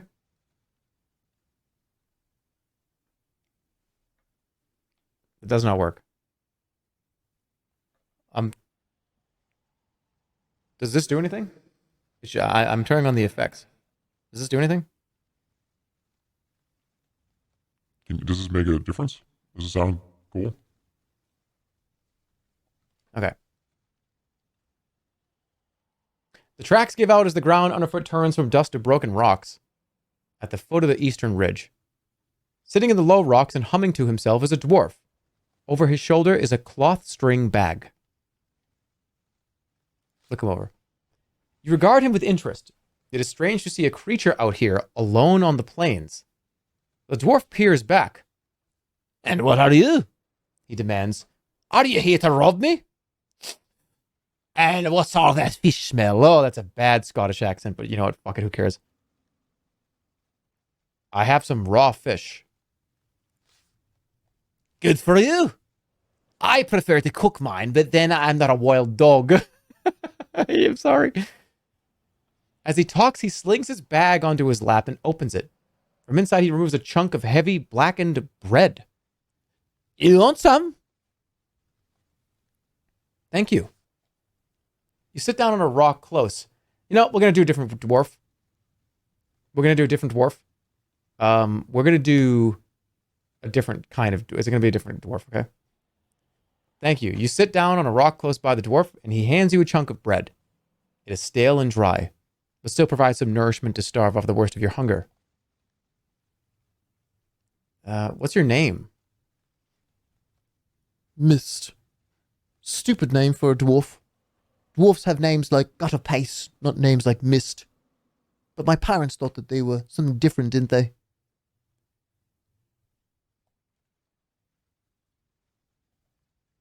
You play Swindle Stones? Taking out the dice? I'll play you all right. But I won't stake anything. I've got nothing to lose. That seems fair. Let's just play. Let's go. That does not... I gotta change it.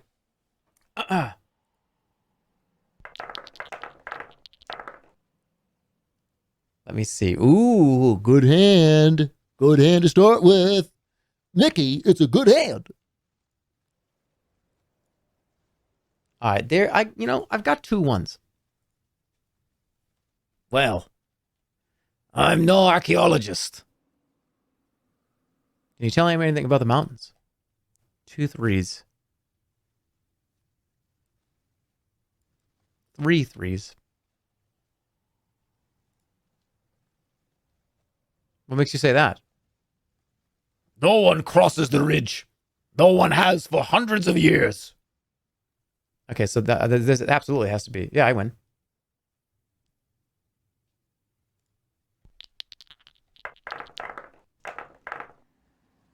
Oh. You've been to Kare then, have you?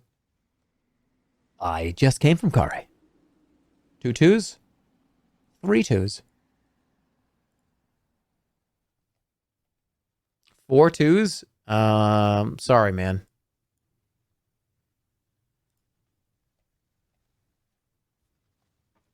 I win.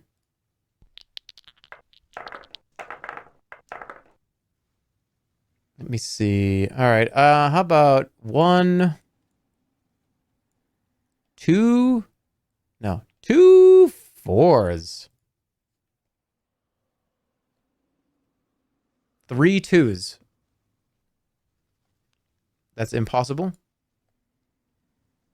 Wait. How did you leave Kare?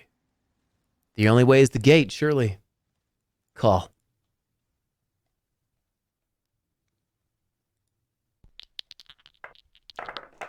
Oh, RT Game Crowd. RT Game Crowd raid. What's going on? Thanks for the raid, RT. What's going on? Playing Sorcery. We're getting back into it. We're on part 3 in the Baklands.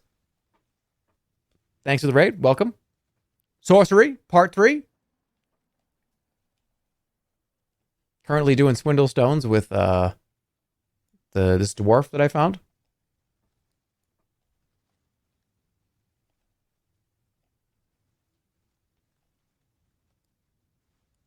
It's time for some magic. That's right. All right, what does he say? He beat Pokemon Black version. Part 1 of the best mainline Pokemon generations ever. Generation 5. Though unfortunately he lost. Is that game good? I don't know. Honestly, I'll be honest, I don't know what any of that means. Every Pokemon game is like kind of meshes together for me. Because I've never played one of them. All right. You literally... 1... Okay, 2... Here.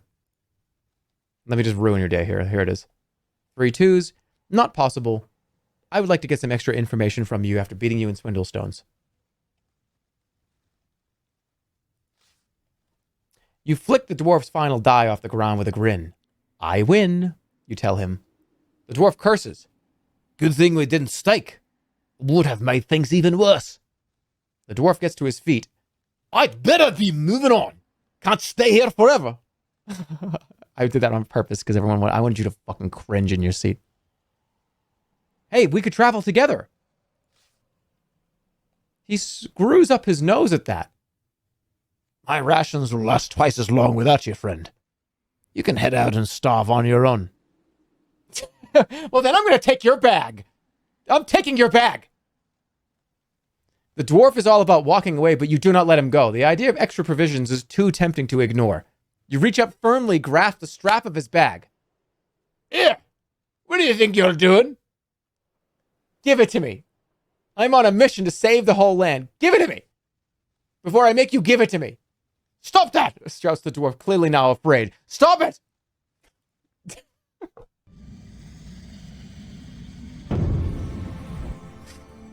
Hex. Oh God, what is that? Illusion of treasure. But look at all this treasure. Cause speed. Gak is fear. I don't have the face mask. Leave him alone.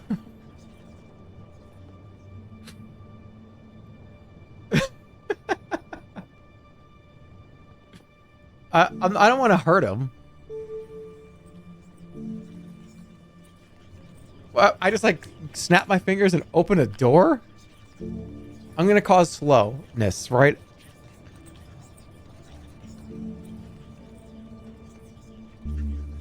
Alright, illusion of treasure.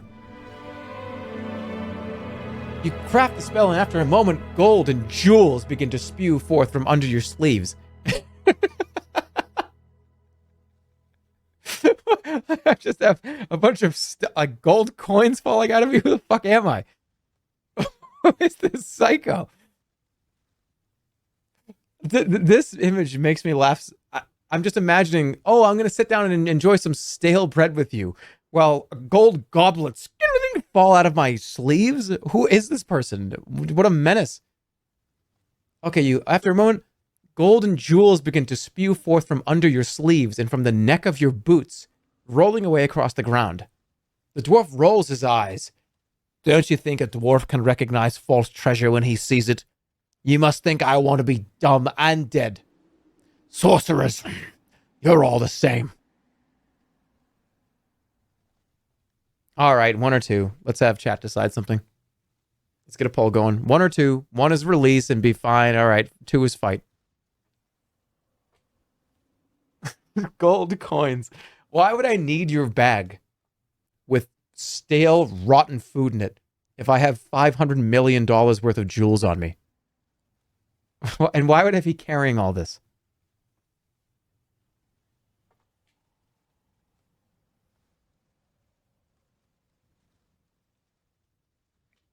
Beat him with the hard bread.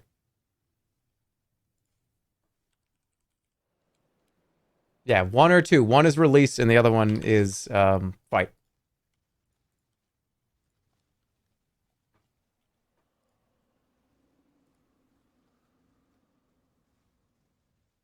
I don't know. I think he's a pretty pleasant guy. Yeah.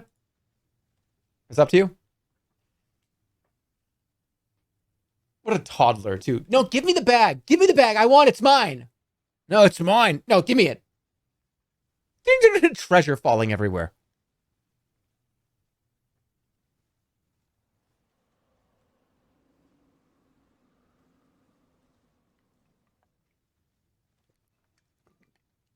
You need food. I do have no food.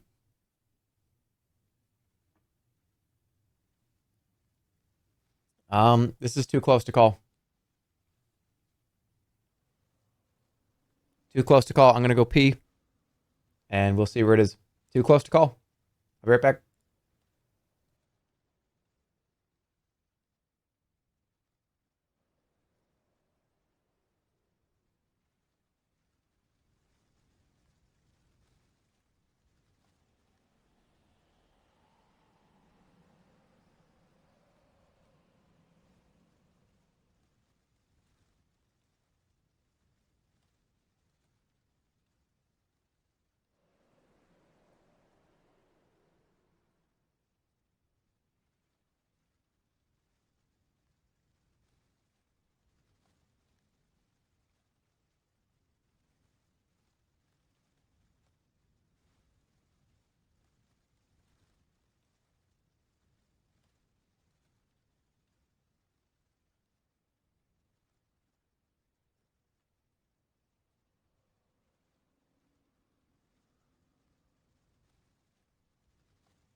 Okay, what's the what? It's a absolute 50-50. It's 750 votes and 750 votes. Okay. Do it again. Okay, I'm gonna go. Let me go refill my drink. Do it again. What the hell is going on here? Okay, do it again. That's impossible. Okay. 1 is release the bag. 2 is fight them. I'm gonna go. I'll be right back.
Okay.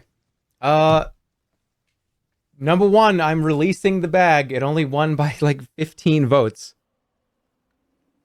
971 versus 958. God, okay. Let's go. So, release the bag. You let the bag go and take a step back. Very well. Keep it. The dwarf stares at you for a moment and then dashes away across the rocks and out of sight, calling back only, "Lunatic!" Okay. I got another poll for you, up or down. Because I think there's a couple things to do maybe here. I don't know. Up or down? 1 is up, 2 is down. You guys are getting a lot of choices right now. Isn't that cool? 1, 2.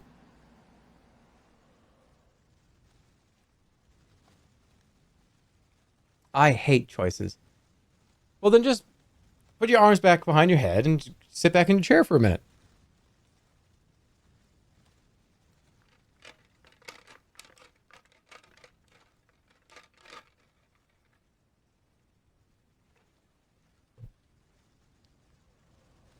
Looks like it's... well,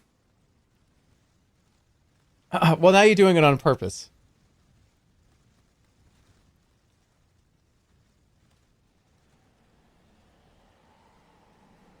Even if you were trying to do it on purpose, I don't even know how you did it that first time.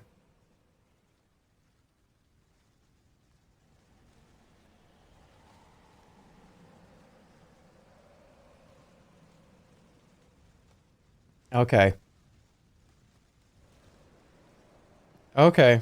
Come on. One of them run away with it, please.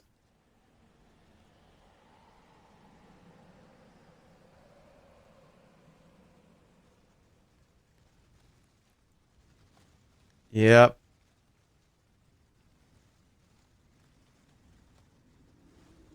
Well, this has got about 10 seconds or so to play out.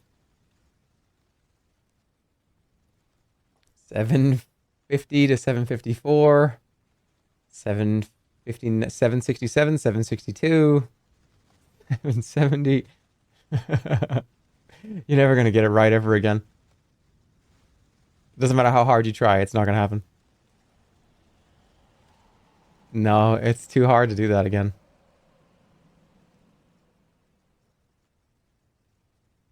Yeah. Alright, we're going down.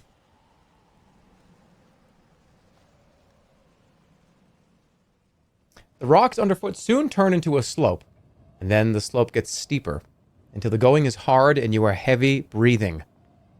The sun is beginning to lower, the air begins to cool. In the middle distance, a curious sound reaches your ears. Let's listen. You stop and listen. The sound is some kind of screech, but quiet, but close at hand. But the mountainside is barren, and there's nothing that could be causing this sound. Let's do sus. Let's be safe.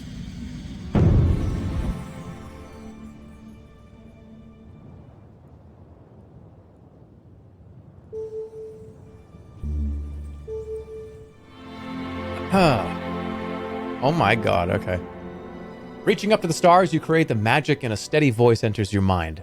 It tells you that there is nothing to fear here, but that close at hand in the mountains, a serpent awaits. This message delivered, the voice fades. You have barely finished the spell when something happens. A fearful shape begins to form. A dark cowled creature with a skull-like head. It seems your spell somehow missed this. How did you miss that?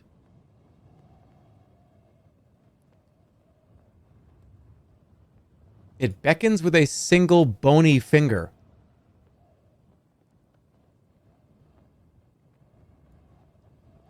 Run for cover in the rocks. What else can I do?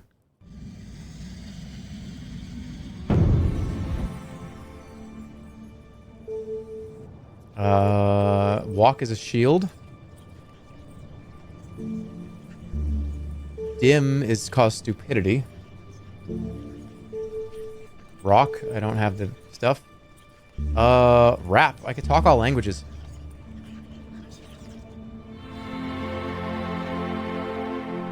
Okay.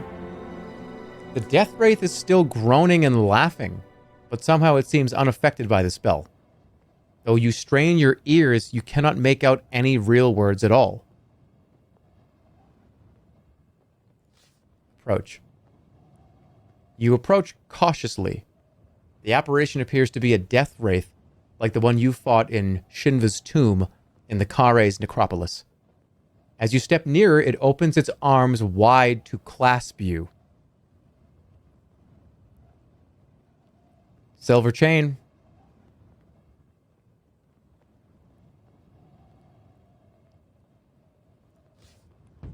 Oh, goodness. Okay.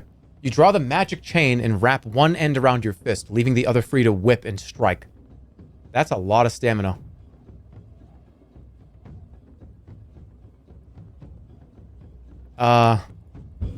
Okay, I'm glad I did that. The Death Wraith drifts forward, one hand reaching for your neck, the other holding a dagger aloft. It howls with icy rage as it approaches, knife outstretched. You gather your wits and drop into a defensive crouch. You must turn. You turn the blow. You bend your back and it glances you.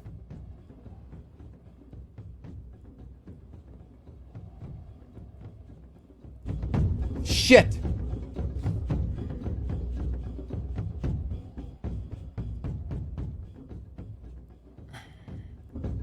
Come on!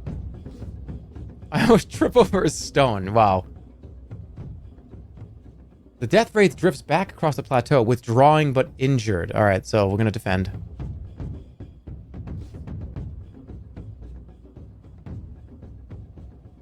Okay.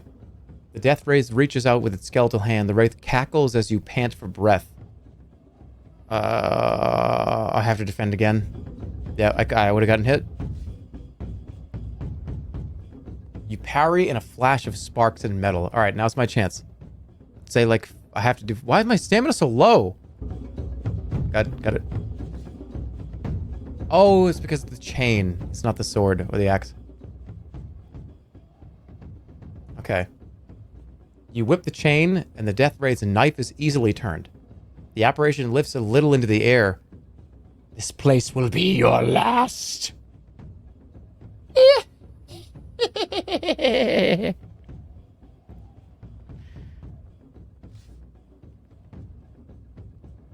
Yeah, why is he talking now? I gotta defend again. Yep. Okay, now I go full forward. Yep. 2 more. All right, I gotta do this 2 more times. I'm gonna go again. 2.5. It's all right. That's okay. He still takes damage. Your bones will line my tomb. I will eat your skin.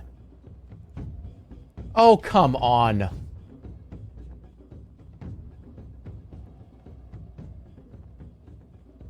It's gonna come in hard. It curves its blade high into the air and grins its death mask grin. It's coming in hard. Yep. All right. I just gotta get a couple more hits in. I'm gonna say like 3. I gotta go. I have to. Thank God I did that. All right. Only one more. One more. I'm just gonna full blast right now. Got it. Death Wraith dead. You must not give in. You slash the Death Wraith with the chain. With a final strike, the creature wails and moans. It begins to retreat, slowly, painfully, no longer floating. The monster crawls a short distance away, and the shimmering haze once more returns, engulfing the Death Wraith completely. When it fades, the apparition has disappeared, and in its place is a stout, balding man who whimpers and nurses his wounds. Enough! Let me be. I mean you no harm.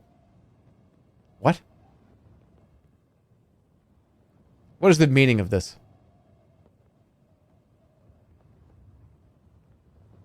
The creature does not take his arms from over his head. Leave Renfren alone. He never does any harm. Just a little merriment, that's all. Behind you, the apparition has vanished. It was a mere illusion.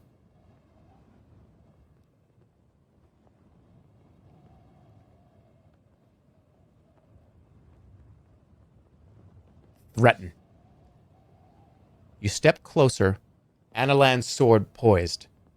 Tell me why I should spare your life. Answer me that. Of course, of course. I should have known better when I saw you.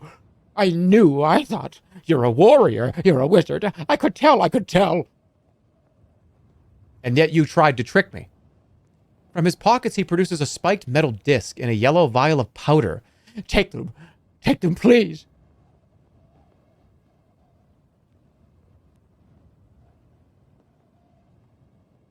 What's in the vial?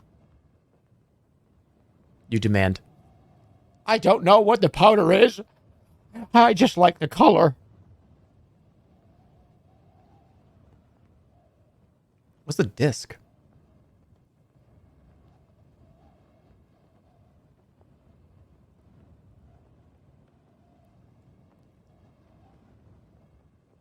I should just take them both, right? Yellow powder.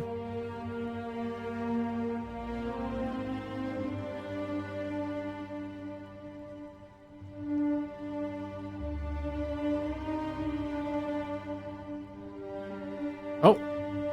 Ooh. The caster will then become exceedingly quick and may run, speak, think, or fight at 3 times normal speed. However, this spell requires the caster to sniff yellow powder before it's cocaine. Alright, I'm taking it. You lift the vial of yellow powder to the light as you take it. It is a fine, grainy powder, the color of unchafed wheat or pus. I'll take the disc, too.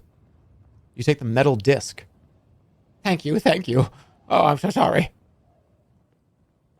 How did you do... Tell me how you conjured the Death Wraith. Unless you are very much mistaken, this man is no sorcerer. It's just a thing I learned to do. It's all smoke and mirrors, you know. Then show me your mirror. Of course. You step back a little. Oh. I'll show you if you step back. It's in the ground, you see. I am not fucking going anywhere. Stay put. You shake your head. I've seen the illusion. I want to see how it works.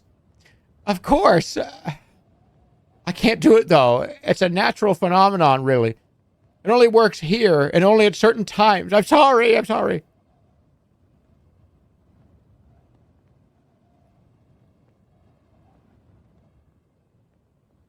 What do you know of the serpents? The 7 serpents. The 7 serpents? Oh, yes, of course. I know the serpents. I know all of them, all 7. What can you tell me about them? Oh, they fly around, don't they? So they have wings? Most of them do. 4 of them, maybe 5. You're lying to me. The man flinches, expecting to be hit. Oh, right, yeah. I don't know anything about any serpents. Do you live here in the Baklands? Looking around the wilderness? I used to be a sailor. My captain was a brute. We landed ashore and I ran off into the wasteland, and I've been wandering them ever since. This place is cursed. Do you know that? You think you've reached the edge, and then somehow you find yourself back where you started. It's like the ground itself was built in spirals. Yeah. Suddenly the man's eyes turn upwards and his voice trails off into a low moan. A moment later he has keeled over. Something, it seems, has frightened him to death. You whip around but catch sight only of something moving up the slope of the mountain.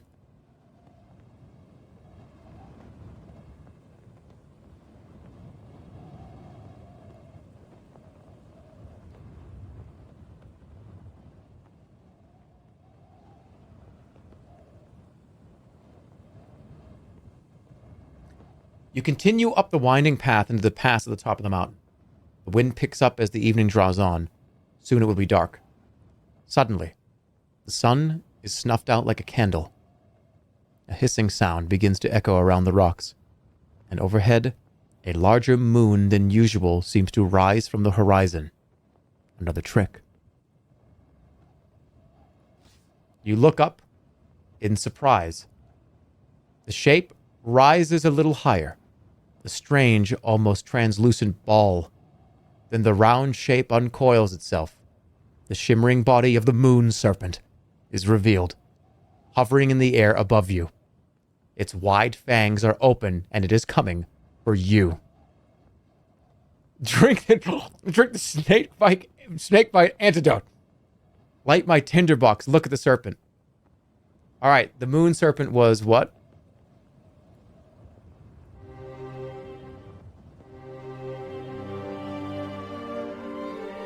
The moon serpent is deathly afraid of fire. Okay. So fire. The tinderbox? Hot?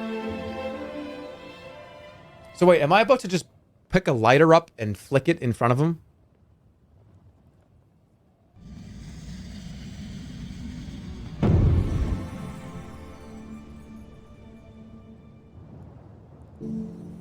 Here it is. I mean, should I talk first? What do you think?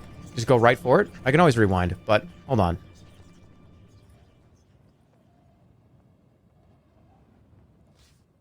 The creature is enormous.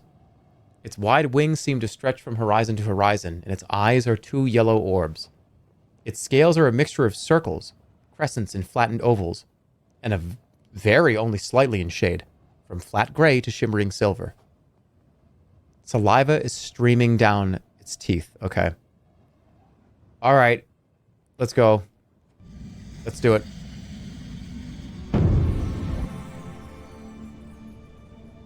I mean, I could talk. And, well, I mean, is it an animal? Or do we just rip the Band-Aid off and throw the fireball at its face?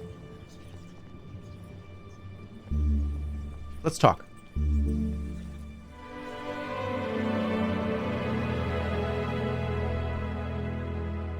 Removing the green wig, you pull it under your head and complete the spell, but the serpent only laughs at you. stupid creature. I speak your language, but why would I talk to you? The creature is almost on you now.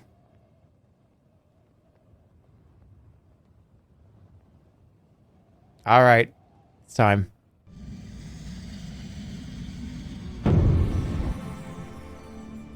Dung, dung, dung. Fireball. You wind the constellations into alignment around you, winding a fireball in your palm. The serpent's eyes glitter in the light. It does not seem scared. Throw it at the serpent. The flames of the burning fireball gutter as it flies through the air towards the serpent. But you score a direct hit, and the fire quickly spreads across the creature's skin. It seems fire truly is the serpent's weakness. One by one, the scales pop from its hide, peeling back and falling like leaves to the rocks below. The creature is screaming now in pain and terror. What, should I kill it? Wait? Or just wait? Probably wait, right? The serpent has ceased its attack and is now lifting into the air, turning about, making to run. Draw my sword and kill it. You draw your sword, ready to finish the serpent off before it can escape. The serpent darts low, and you set yourself for battle. Oh, look at that stamina. Look at that stamina. You don't even have a chance. What's that, like 6?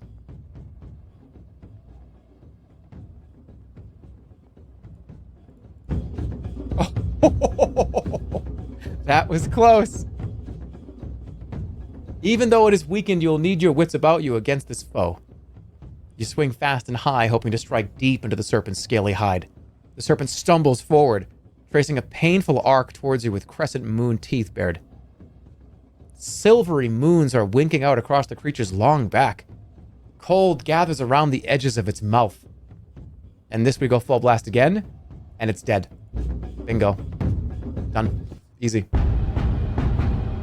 You press your advantage, knowing only too well this is a fight to the death. You spin about, blade fast and low. The moon serpent's eyes, close to narrow crescents, then fall dark. Its body seems to crumble before your eyes. Congratulations, you have defeated the first of the 7 serpents of Mampang. The darkness in the sky disappears and the sun returns as the serpent dies. It seems to coil up, shriveling away, until all that remains is a small crystal orb. Take the orb. You lift the orb. It is a precious artifact of great power. You put it carefully into your pack. The bleak mountainside falls silent around you. You feel a new spring in your step. One serpent has been defeated. Soon the rest will fall. Look around. You look around the clearing. The marks of your battle with the moon serpent are still visible in the dirt. There's nothing else here except for a little stonework by the eastern edge of the plateau. The remains of a building, perhaps, or a ledge? Let's look. You go over to the ancient stone. It sticks out from the rock a few fingers, then breaks away, only barely distinguishable from the stone of the mountain. Another piece protrudes a short distance away. Whatever was here was large and beautifully wrought once, but now is gone. Looking back west across the plains, you spy a dark smudge on the land, a cloud of black dust rising from the wheels of a great caravan of carts and horses, crawling slug-like across the dust. Looking east, you see the plains continuing, and then the edge of the forest of Snutta, dark and tangled. Somewhere beyond is the distant glitter of Lake Iklala, which you must somehow get across. The edge of the mountaintop ends abruptly. There are a few carved stones, and then a vertical drop. You creep to the edge of the plateau and peer down. The drop is not vertical after all, but skitters away down the mountainside. You might be able to skid down it, but you couldn't walk, and there would be a constant danger of rolling. Time to head for lower ground, one way or another.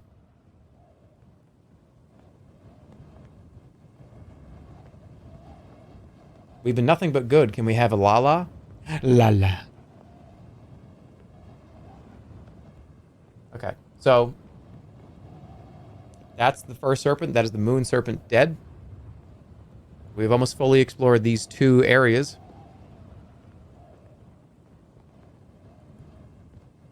Do you guys... All right, let's do a poll.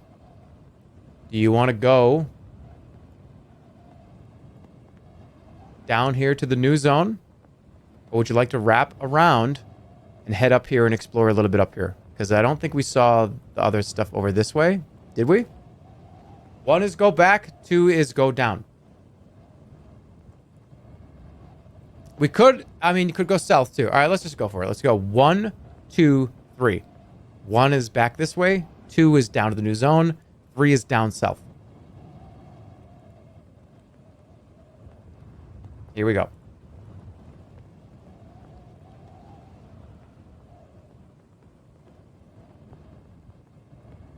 One, 2, 3.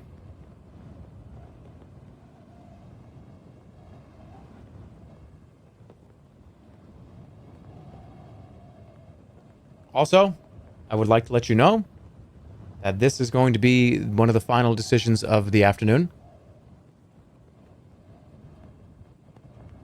I'm going to call it here at about 4 hours.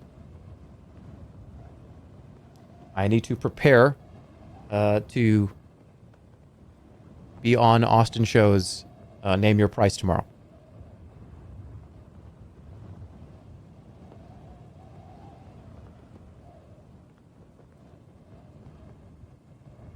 I will be on Name Your Price, twitch.tv/Austin Show. I will be hosting it.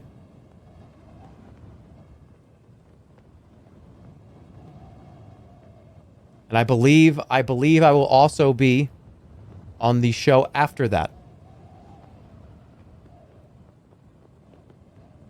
Have you ever heard of Hey Donna? I will be on that as well.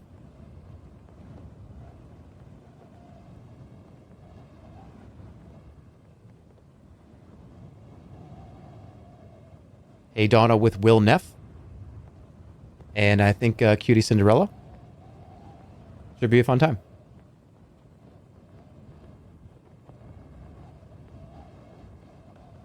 They're trying to do a 3-way tie. I didn't even look at it. All right. Okay, fine. It's not going to work, but good attempt. It was a good try.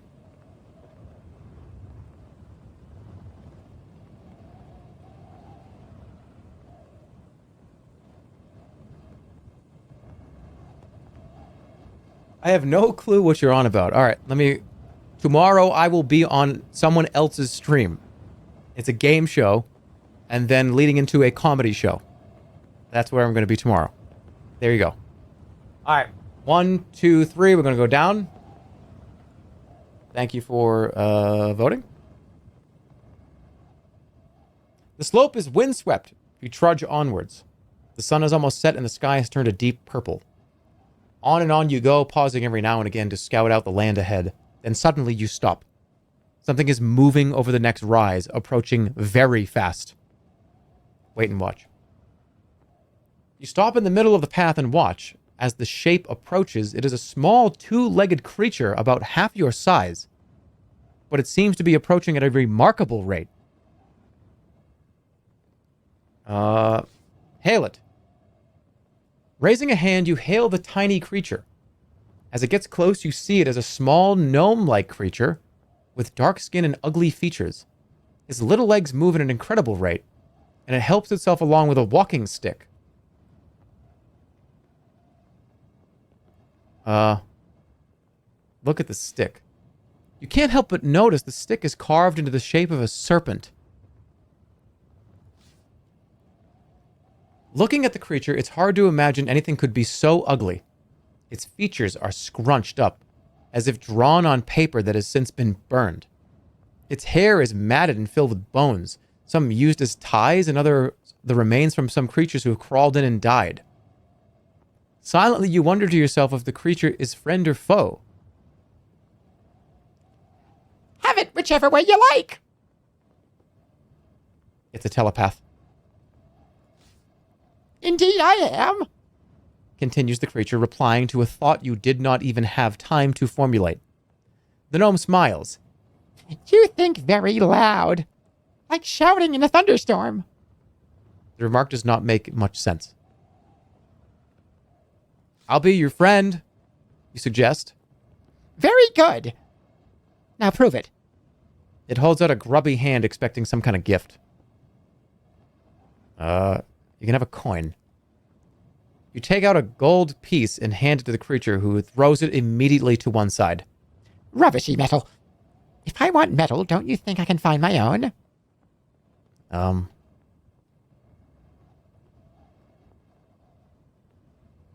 Give it an item. You look in your pack for something you're willing to offer to the gnome. I have a shitload of these. Goblin tooth, magic. You're not getting my chain. You're not getting a giant's tooth. You're not getting the sun jewel. You can have a goblin's tooth.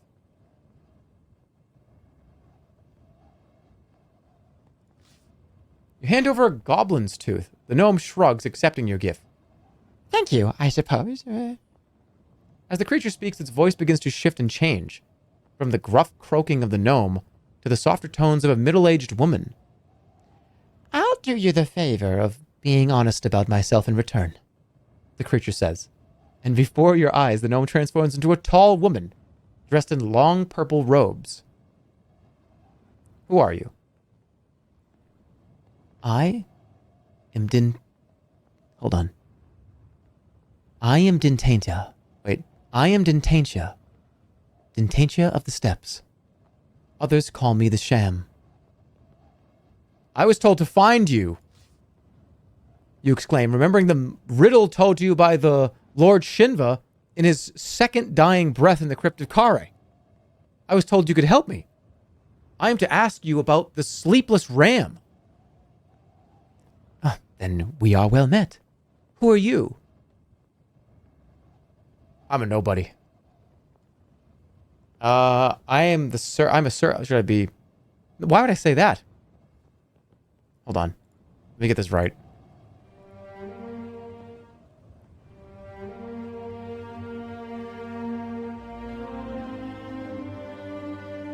Okay, no, I don't have any other really. All right. I intend to kill the serpents. I intend to kill the 7 serpents. And she laughs. Many have had that intention. Very few know their weaknesses. But you know them. The serpent's weaknesses are the most heavily guarded secrets in the whole of Mampang.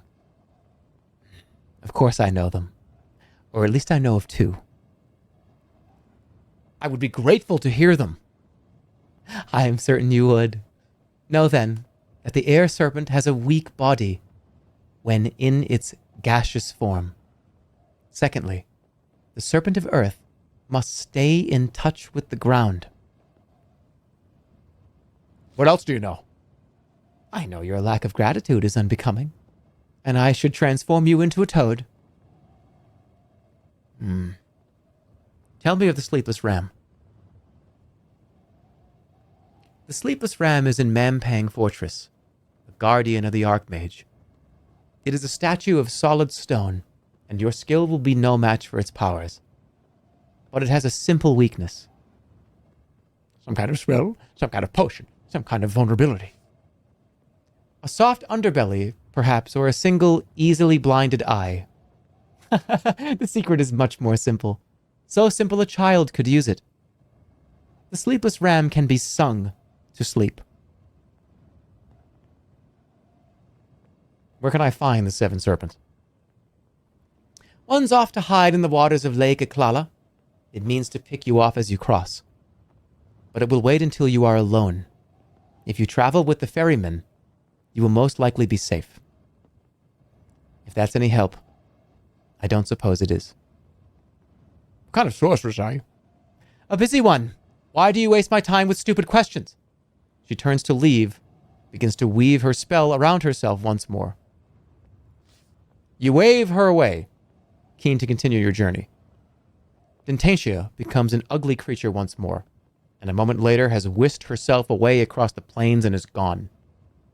The climb is uneventful, and the slopes are silent. It is now marked on the map.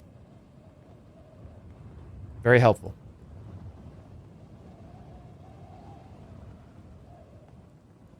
End of the stream voice? Yep. End of the stream, voice. You got it. I will see you guys tomorrow, not here, but on Austin Show's channel, and then I believe I don't know if Hey Donna is on Austin's channel or if it's on G4 or Will's channel. I'm not sure. You will know. Wherever it is, it'll be hosted. So I will not be here with you in this chat tomorrow, but I will be streaming. I will be live.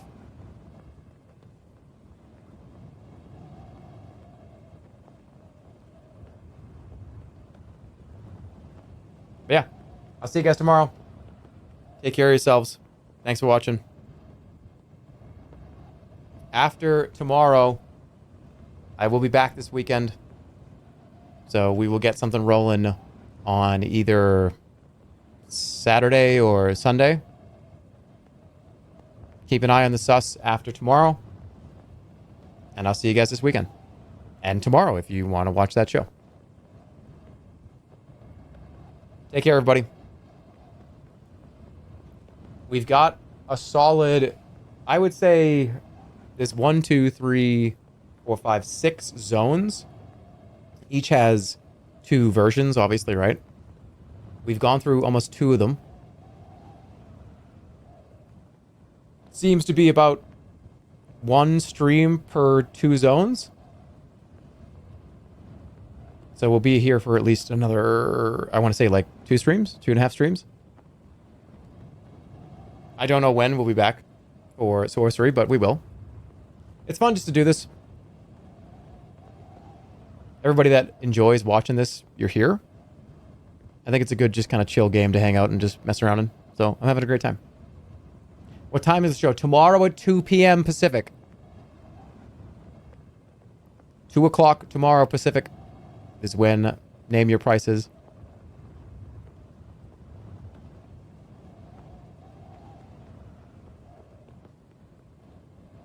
Thank you guys. And also thanks RT for the raid if you're still here from RT's channel. RT Game Crowd.